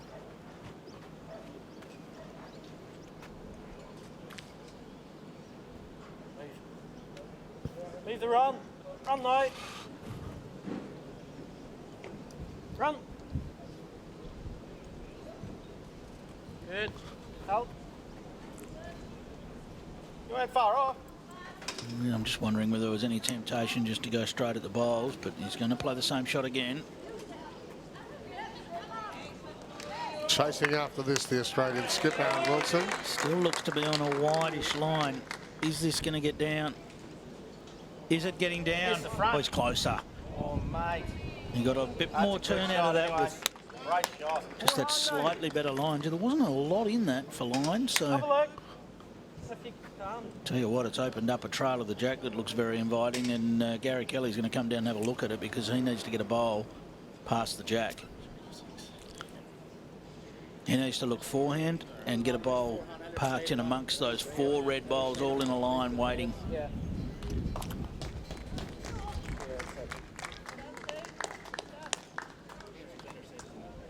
Exactly what they're talking about now. Either side of that red bowl, and just park one around about where the tees are for length, maybe even a little bit further past there, and get amongst those red bowls.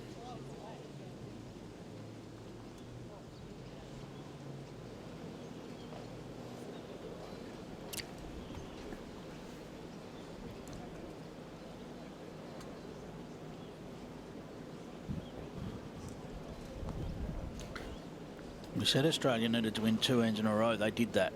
They're back in the match. If Ireland can put 2 ends together here, they're going to go a long way to securing the title.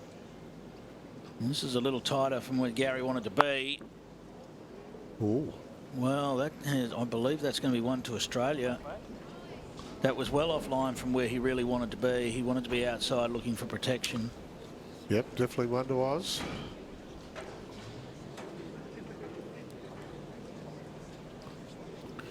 Of course, Gary Kelly still has 1 bowl left. Silly 4-in draw if you know that, yeah, 4-in draw. You flop back off that one. And so does the Australian skip. Won singles gold at the Commonwealth Games here on the Gold Coast in 2018 and then defended in Birmingham. And the beauty of that, and that's, we heard Barry talk about that earlier, is he's won Commonwealth gold medal in 2 completely different sets of conditions. Yeah. That's underlines the quality of the player and the mindset of the player. Oh, good, mate. There wasn't a huge amount of room for Aaron. Now, Gary Kelly might get after this Australian bowl. Yep. The only issue he's got is, we just have a look at the back of the rink. So it's going to be interesting to see what weight he chooses to play. So Team Australia holding 1, you suspect?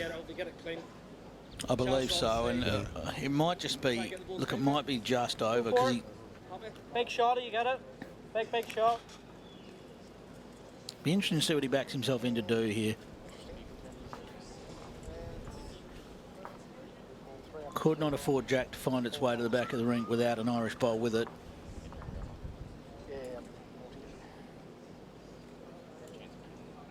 But he does favour big weight at times. From this preparation, I'd say it's going to be fairly solid weight. But he's thinking about it.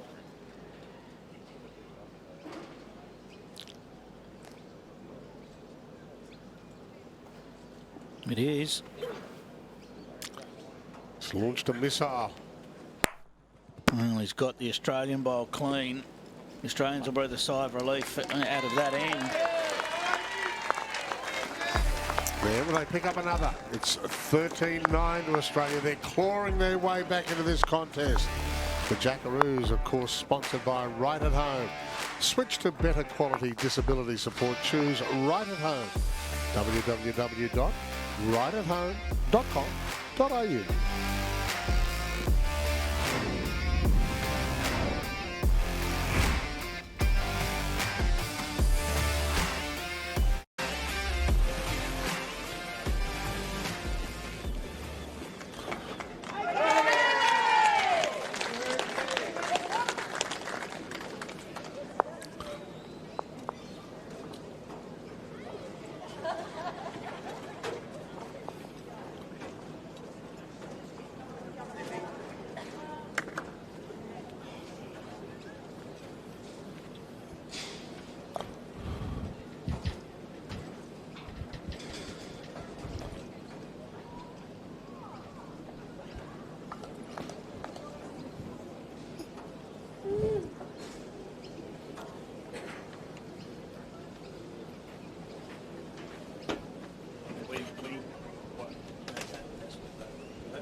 Hi, mate.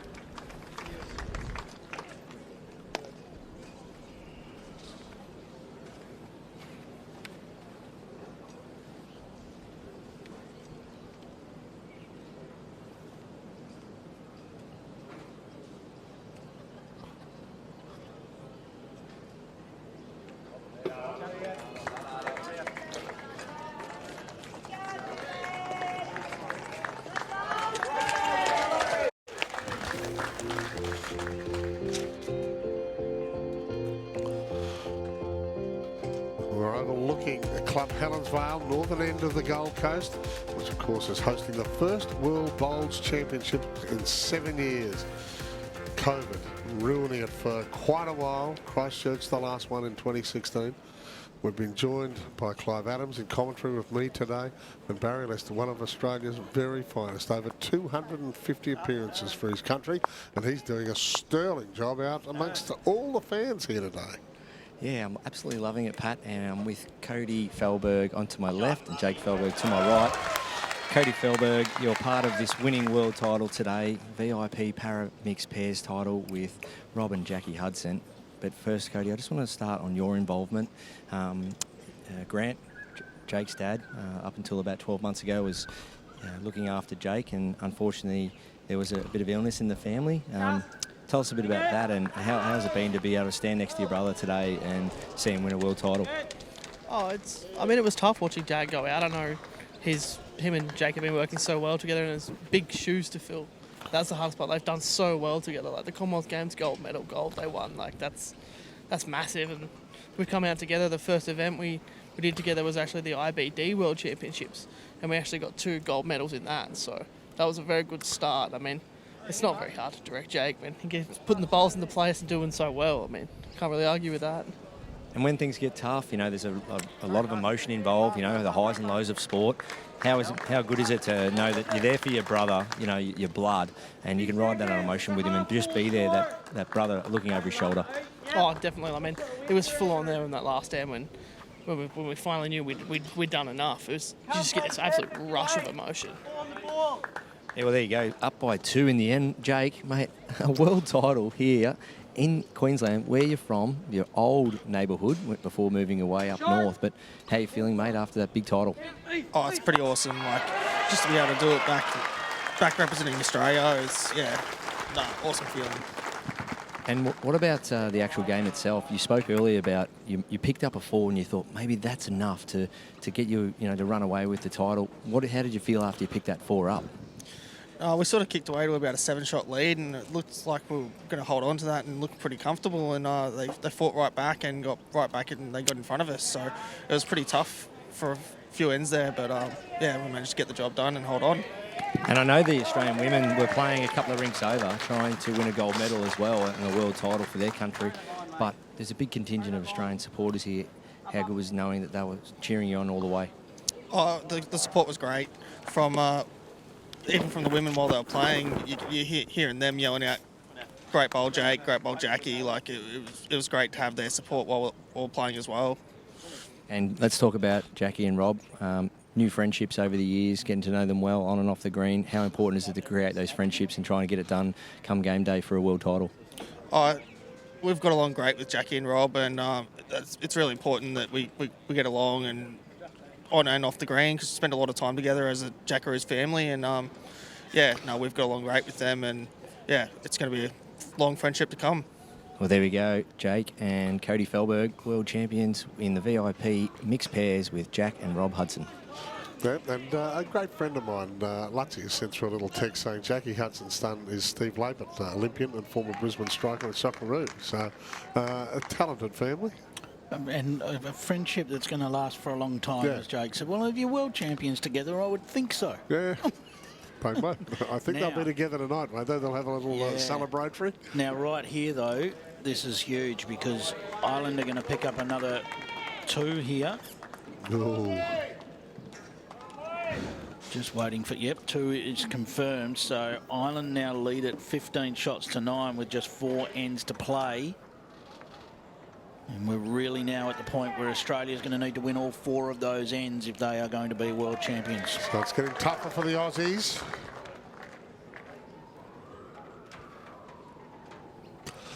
Aaron Teys and Aaron Wilson, 29-year-old Teys from Warilla in New South Wales.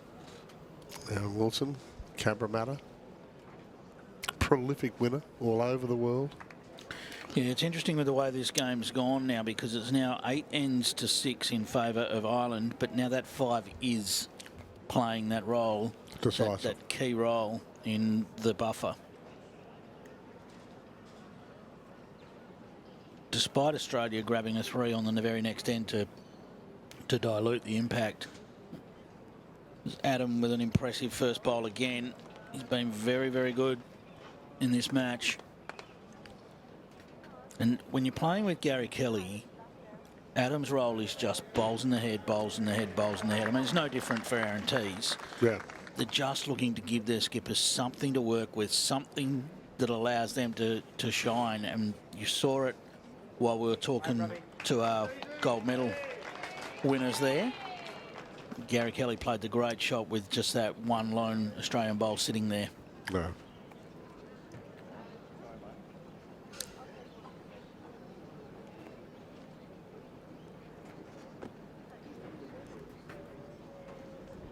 Well, little opportunity here for Aaron Teys to close right in on this jack now.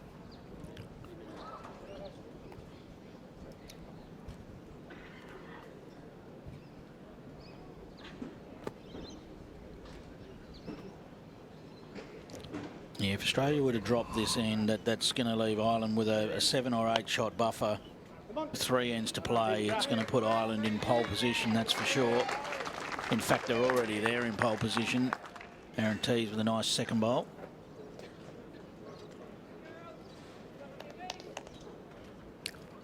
Three bowl format. So each of the two in each team get 3 bowls apiece. Oh, look at this. Just on the outside. So while they're 3 bowls past the jack, Aaron Teys needs to nail this now. Important to note that both the Irishmen, as we've mentioned a couple of times, are now in Australia. Gary Kelly, the skipper, has been here since after the 2018 Comp Games. Adam McKeown has moved out here with his partner, and they're spending a lot of time, obviously, training in Australian conditions. Yeah, yeah, huge difference. Means that the quick green's not so much a shock to the system. Yeah.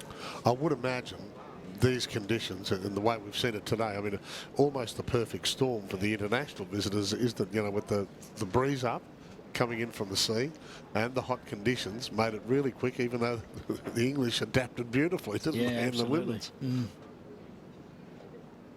Yeah, it shows the quality of player we've got on show. You know, bearing in mind in England and the surrounding European nations, some of them do have indoor setups, and they do play still on faster greens by playing more indoors than outdoor. So they still do have the ability to practice on the faster surfaces. Well, Australia holding 2 here. Aaron Wilson will be doing his best to add another.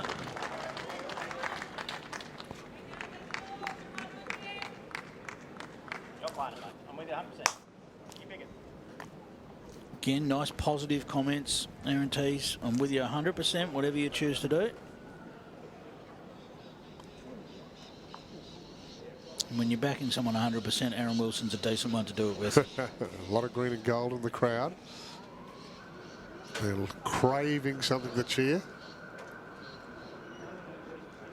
Turn hard, mate. Keep turning. Turn. Not in a bad home anyway, mate. Well done. Come here. So it covers off any sort of trail, although I don't think Gary Kelly will be looking for the trail, but just covers it off perhaps if they do land one next to the jack.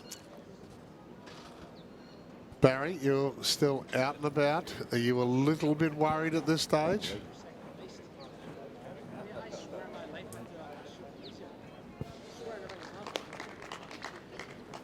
Well, perhaps he is. Yeah, he is worried. Barry, Barry, it's Pat. I know you're still out and about. Are you a little worried at this stage? 15-9 down, coming towards the end of the 15th end.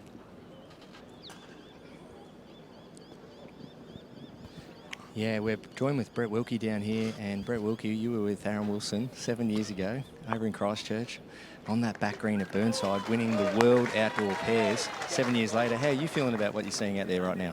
Yeah, it's been hard. I'm doing commentary on the para game here and also watching the pairs at the same time, so really trying to urge the boys back into this game, and they've got the good fighting spirit, so hopefully they can work their way back into the match. And then what would they be thinking at this stage? You know, just going right in the minds of both players. They're 5 or 6 down, 2 or 3 ends to play. Is it something that they are thinking in terms of tactics, or just try and hope that they can just persist? I think they've just got to persist. They've both got the experience, played a lot together, just have the trust in each other, the belief, and put them there, and hopefully they can hold on to them. And let's go back there, mate. How did that feel for you? You know, a young star on the rise, Aaron Wilson, you know, at that stage, I think he was only 23, 24 years of age, on the rise. How did you go coping with the young, energetic man of Aaron Wilson, and how proud did you see him to go on with it now? Oh, yeah, it was amazing to watch his development from back then. You know, I think they put me the old hand with the young guy coming through, and we worked well together and complemented each other's game. So it's great to see him develop as a player and go on to Commonwealth Games glory and back in a world final, both him and Gary 7 years later. It's great to see. Well, Brett Wilkie, well on your win 7 years ago, and thanks for joining us this afternoon. No worries. Thanks, Barry. So what's unfolded while we've been chatting to the great Brett Wilkie? Yeah, well, Aaron Wilson had put another one in close there, but Gary Kelly with big weight managed to remove one of the Australian bowls, but it's still 2 to Australia, and Aaron Wilson's got last act here on this, the 15th end. Must count. There's a little bit of doubt over how to play this. Whether or not they're thinking about trying, surely they're not thinking about trying to land the blue bowl. Or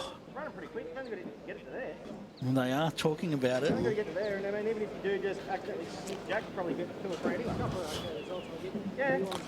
Well, this is big. If they're going to play this sort of shot, just doesn't really want to be arriving on Jack, although Aaron Teys says if you get a snick at the Jack, it's all right. Wow. If he pulls this shot off, that new roof next door might be in some strife because it could get blown off. The aficionados in the crowd know exactly what's happening here and what's at stake. How is he? Not going to get down. 2? Well, it's 2, but just feels like there was room there to draw a third. That's what I thought, yeah. Tough decision. You've got to back yourself in, and that's what he did. They're now down by 4 with 3 ends to play, Pat. 15-11. Ireland leads Australia in the World Men's Pairs Final. We're here for Physio Cream. They're designed to keep you moving.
We're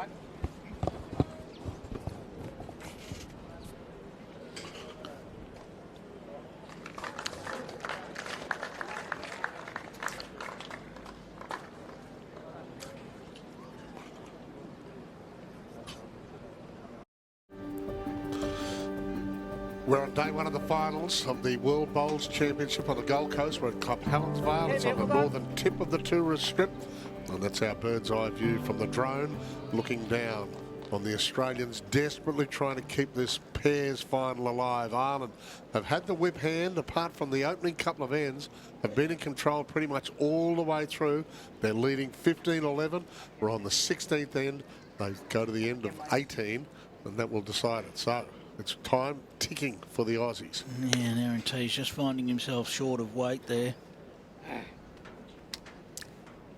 Tell you what, we talk about rolling the jack on here, and the jack just went within inches of dropping in the ditch. It just stayed on the edge of the green when they rolled the jack. And there's Jamie Lee Worsnop, Aaron Wilson's partner, and their little one. We talked about family through that first match that we covered, and of course it's just you talk about the youth in bowls and the age of some of the people playing. They're all having families, and it's just great to see. Great to see them alongside the rink enjoying mum and dad's performances. Well, that's right. I mean, we're putting light to the belief that it's an old person sport, aren't we? I mean, it's a sport for everyone, Pat. That's what it is, you know. Have a look at these four. Aaron Teys, 29. Aaron Wilson, one of the finest players in the world, 31. Adam McKeown has just moved from Ireland out here to further his career, only 23 and already a Commonwealth Games gold medalist. And Gary Kelly, 34.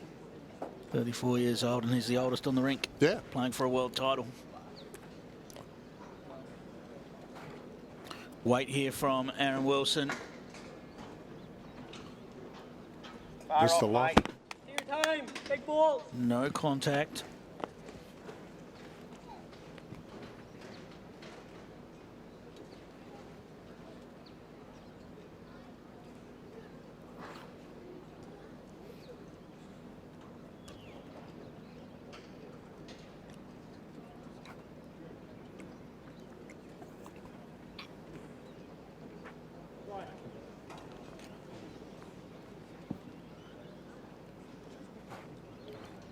Aaron Wilson with weight again.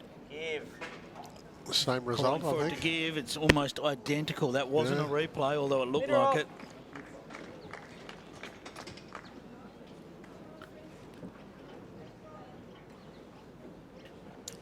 Gary Kelly with his second bowl of this, and just one more to play for him after this. And Aaron Wilson with one left as well, which will need to make an impact. Hurry, Gareth. Hurry up. Is this going to run far enough to count? It's trying. That's it. Not quite. I believe that's still only one, but Aaron Teys will confirm.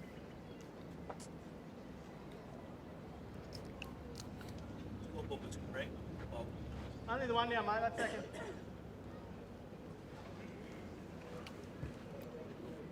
Whatever you say, mate, I'm with you.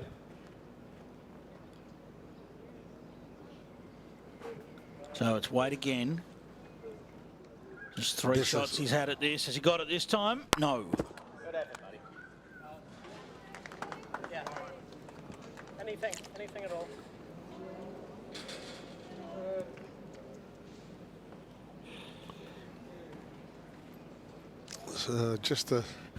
It's 1,000 cuts right at the moment, isn't it? Yeah, well, this is a big opportunity for Gary Kelly now to add another and take a 6-shot lead with 2 ends to play. There's confirmation with the graphic 15-11 to Ireland. Ireland holding one with a chance to add another.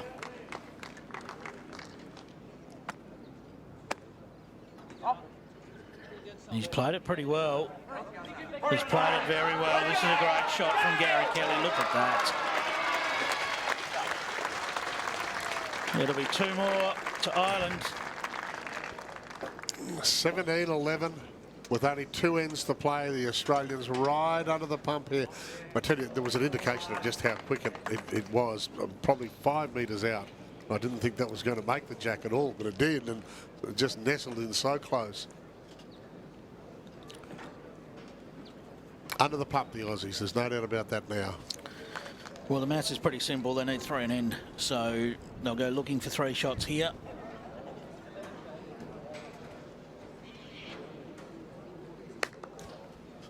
And again, we go to that end where it was 5 went the way of Ireland. That is going to prove, at this stage, it's going to prove decisive. We said all along that one big score might be the difference, and that's exactly how it looks. That 10th end of the match, it was 8-4, and Ireland got a 5, skipped away to 13-4. And despite Australia putting together the next 3 ends, that bridge looks like it might be too far, but there is still these 2 ends to play. And Aaron Teys needs to nail it with this bowl.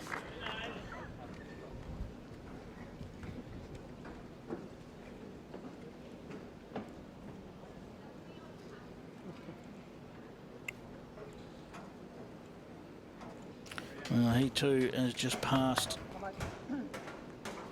about a metre past that one.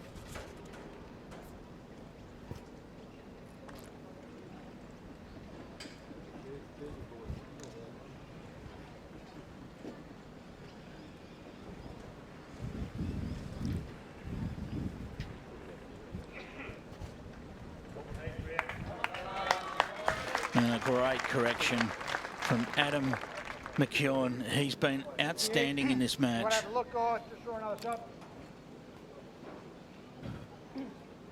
He has been outstanding. Most ends he's had at least 1 on the jack, if not more.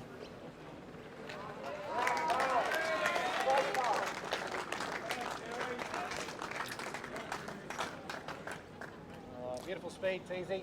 Just going to miss the jack. The weight was right and has set things up. But at least for a chance at 2 or 3.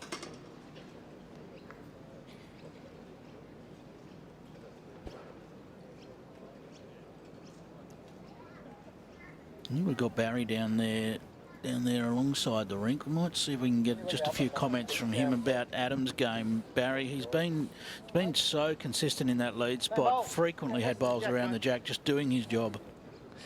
Yeah, Clive, and the key has been just playing one side of the rink, not really mixing it up too much. As a lead, you shouldn't really have to play multiple hands or multiple sides of the rink, but Aaron Teys, he's giving himself a chance here. You know, that's what they're doing. Like you said, the maths, they've got to be looking for a couple of multiples, and Teys has at least put 3 out together there. Now he's not holding shot, and they're not overly close, but they're at least in a scoreable position. I just timed the green again. Yes, it is a fairly longish end, but it is right on 17 seconds, Clive. So yeah, that's getting quite quick now. And this is the quietest I've seen Gary Kelly. As you know, I play a lot of bowls with Gary, and we haven't seen that loud animation yet. And the emotion inside Gary Kelly right now would be so high. But right now he's got a job to do, and that's just to hold the emotion and try and finish off. But Aaron Wilson here, I tell you what, this is what he plays for, these kind of moments. The disco, trying to trail that jack back and make a number. Let me ask the obvious question. Where does the nickname come from, Disco? Well, his nickname in school was actually Baz. So I still call him Baz because obviously I'm Baz as well. But when he turned 18, Pat, yeah, the rest is history pretty much. The disco ball, he sort of gravitated to the place where disco lights are and spent a bit of time there, but not anymore. Just got engaged to his beautiful fiancée, Jamie Lee, and they've got a beautiful little girl in summer. So not too many trips to the disco anymore, Pat. Tell you what, he's not a mile away here. He's going to land the bowl and keeps access to the jack. So it's important that didn't fall right behind the jack. May have made a couple.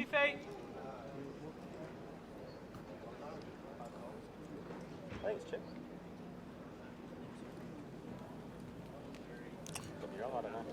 Gary Kelly. He just needs to land in the zone here inside that second shot. He's right in the zone. He's well played. That's it. That's a good bowl from Gary Kelly. Means now if Australia's going to get a number, it's going to have to be perfect. Try and play it, maybe. Yeah, you get the half bowl, Jack. Around here, you 4. I think so, yeah.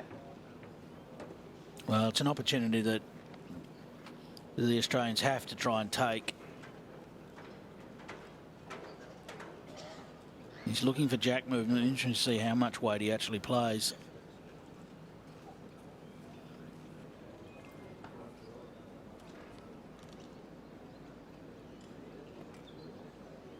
Good effort, mate. Just outside it.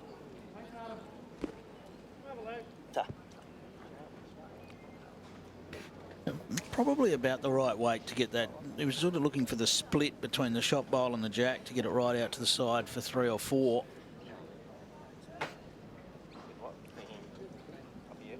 Yes, you've got to think one shot is probably not going to get it done. It's not enough. No, you can't. Especially we are talking a 6-bowl game here as well. We're not talking the 8-bowl game. So it is. You can't go in needing 5. They know that. And that's where they were looking to create with that bowl. I think for Gary Kelly, he might have to be happy here to be 1 down and make sure the Australians don't get any more. Draw, yeah, definitely. Try to draw it off, but you finish here. I think you would back yourself to go into a final end with a 5-shot lead. And Breeze just picking up as well. I expect Gary will be looking to land amongst those red bowls and take away any opportunity for a multiple.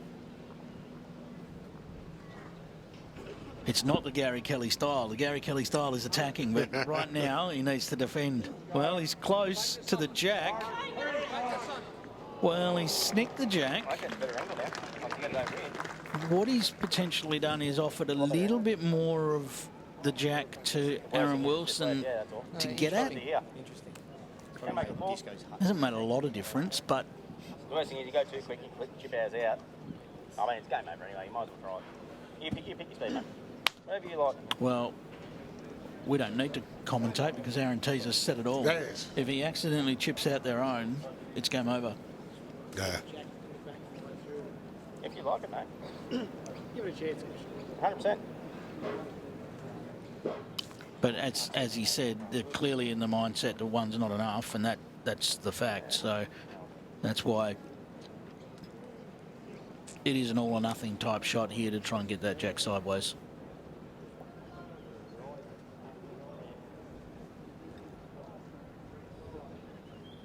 It's a good effort, mate, whatever happens. He's close. Be good, bro. He's close. Well, it's gone the wrong way. Now, is this going to be... This could be 2 to... This could be 2 to England. In fact, it only needs Ireland. They only need 1. If they've won the end, then that is it. Ireland are our world champions.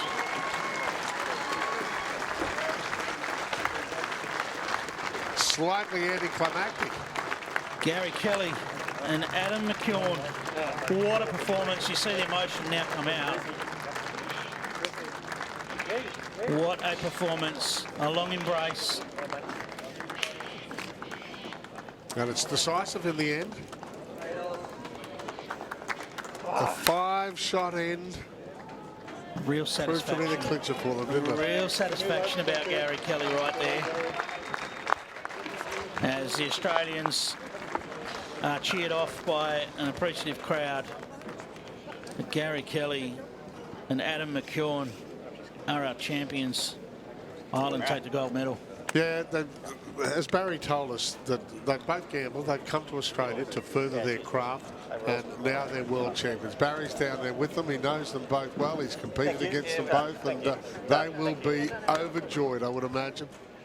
Absolutely. I can hear Gary Kelly's heartbeat through his shirt. Gary, let's start with you, mate. Take a deep breath, mate. How you feeling right now? 7 years later, it's a title eluded you back then. How you feeling, mate? Oh, man, I'm so proud, so happy. It's an amazing feeling. To represent my wee country, Ireland, and get a win eventually, a couple of silvers, a couple of close calls, and to just go over the line eventually, you know. And Miguel Mucardisco, you know, that's the third major I've played him, and he got me another two, and it's been amazing just to go over the line. And you know, just so proud of my country, so proud of the people, so proud of this young man here. You know, to go Commonwealth Games gold and world gold at the age of 23 is absolutely incredible, and it was amazing the whole tournament, and yeah, it's just fantastic. Yeah, well done, well said, Gary. Now, Adam, mate, you've just done the double, mate, at 23 years of age. You've come over from Birmingham winning gold on the greens there, and now you've done it on the quick greens here. Mate, how are you feeling? Age 23, massive achievement. Yeah, it's a bit of a roller coaster. Honestly, the debut at the games and get gold, and the debut here and get gold, it's just phenomenal. But no one deserves a world title more than this man. He's been there so many times, he's been so close, and I think he just deserves today. And you got out to a great start, you know, just a little bit behind 3-0, but after that, you seem to really settle into your game. How much hard work you've put in down at Tweed Heads there on those quick greens as well, all that training, how much did it pay off today? Yeah, so 8 months at Tweed, they've been great. You know, me and Sam and the other two, they've been fantastic, but just to adapt to these greens and know what the wind does and things like that. But when you today, just try getting the rhythm, balls in the head, and it'll sort itself out. And let's go back to you guys. You've played against one of your best mates, Aaron Teys. You both play at Warilla together. You've got to know each other from a family perspective, live and breathe together down at Warilla as club mates. You play a lot together. Mate, how does it feel to come up against not only a best mate, but what do you got to say about the Aussies today? Yeah, it's a difficult one. You know, obviously he's family to me here now. You know, to have Aaron, and I mean, Aaron's the main one behind the reason I'm here in this country and living the life that I'm. You know, I can't thank him enough. I can't thank the Australian people enough.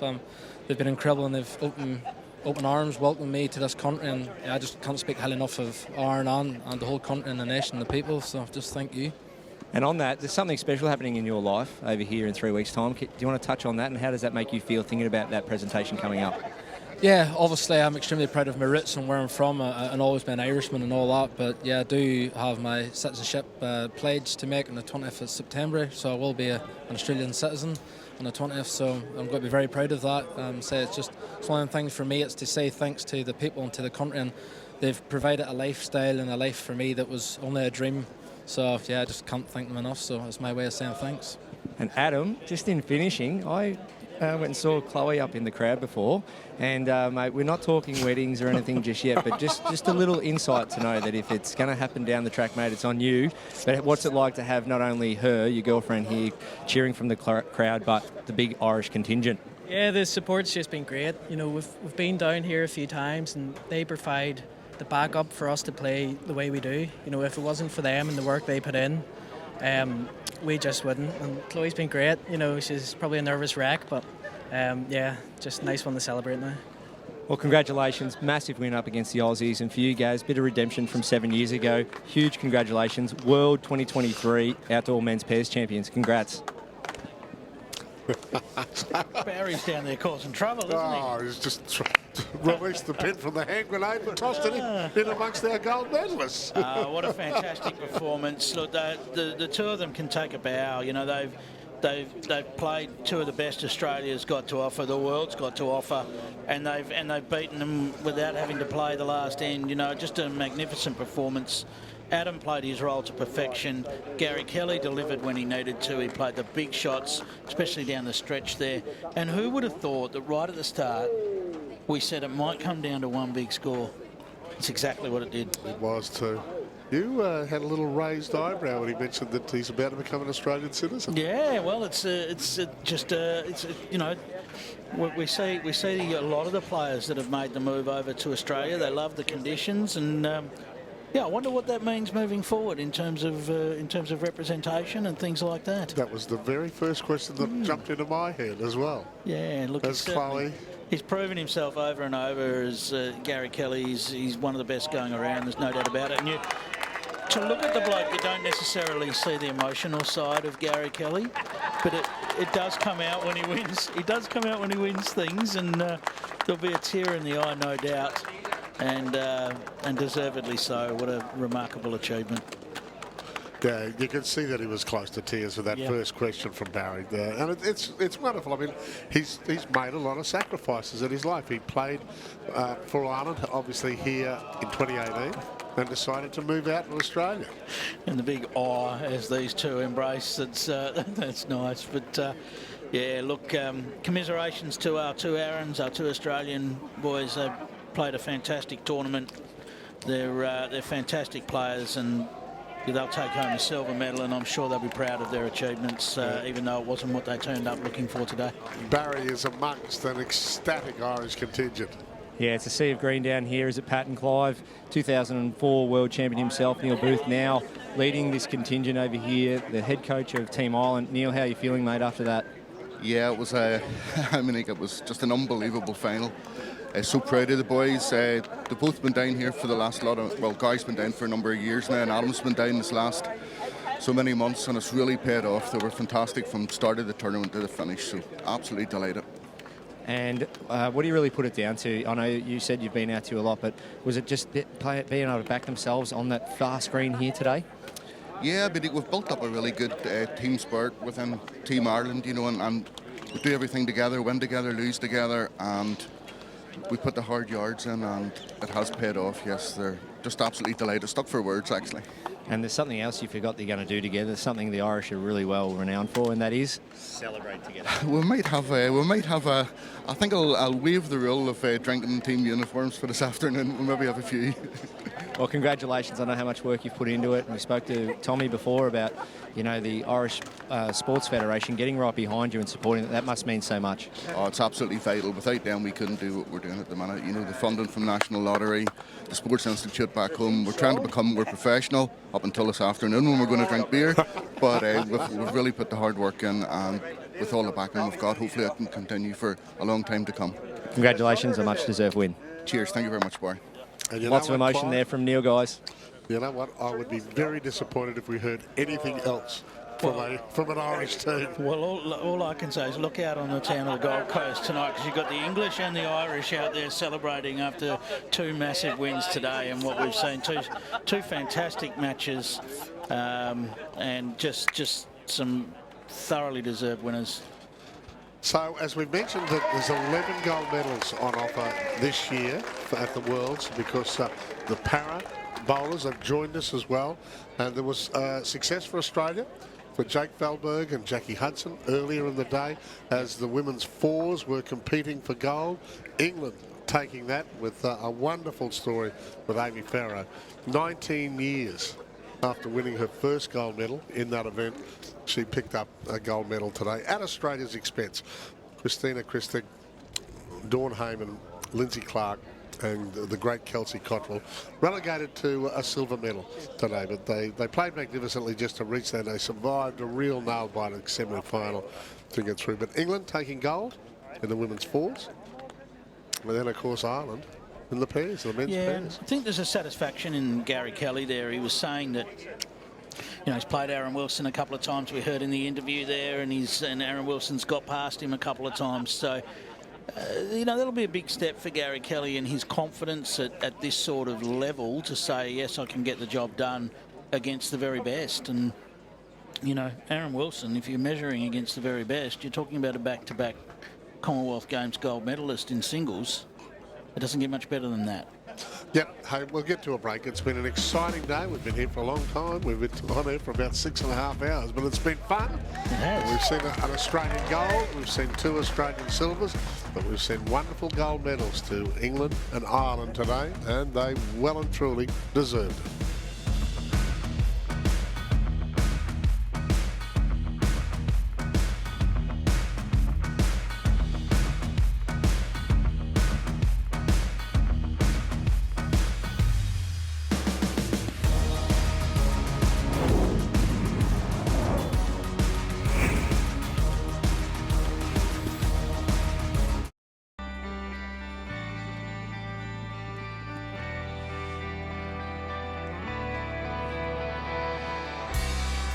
Ireland celebrations. You asked the right question. We know that we're going to have a beer tonight, aren't they? Yeah, celebrating something the Irish are really good at, Pat, that's no doubt. And obviously they're very good at playing bowls too.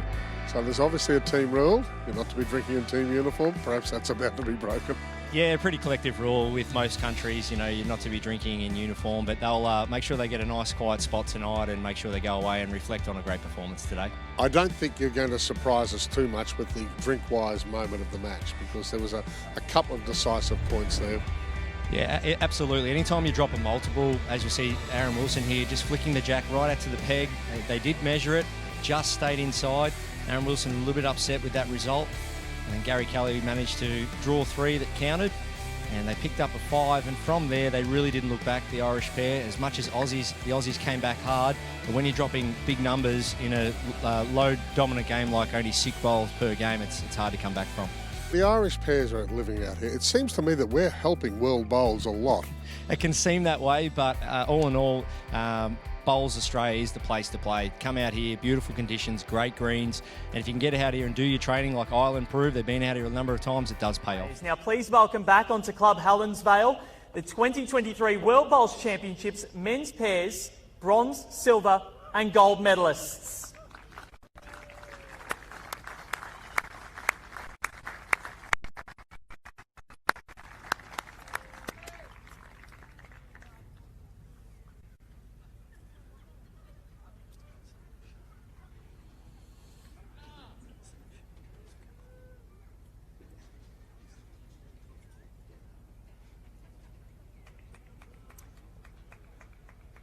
These medals are to be presented by Councillor William Owen Jones, and firstly to the bronze medalists of the men's pairs. Firstly, Malaysia's Izzat Shamir Zulkepler and Zulfi Rusli.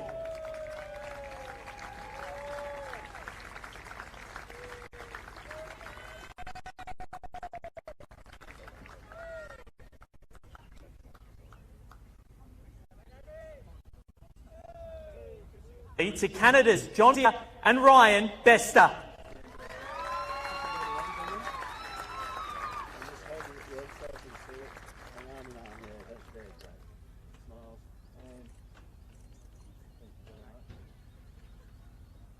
And now for your silver medalists, please put your hands together for Australia, Aaron Teys and Aaron Wilson.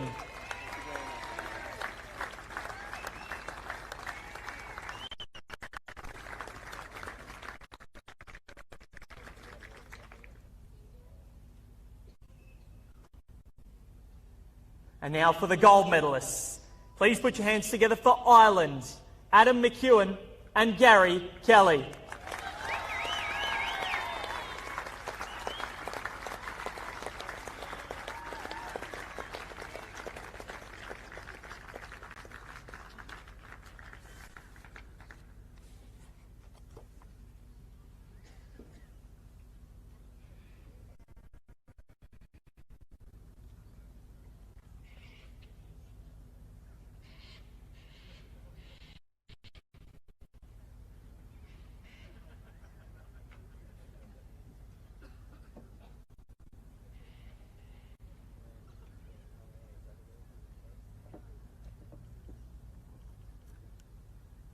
And once again, if you're able, please be upstanding for the national anthem of our gold medal winning team of Ireland.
A massive thank you to all of the men's pairs players. You may now exit the rink, but as they do, please give them another round of applause.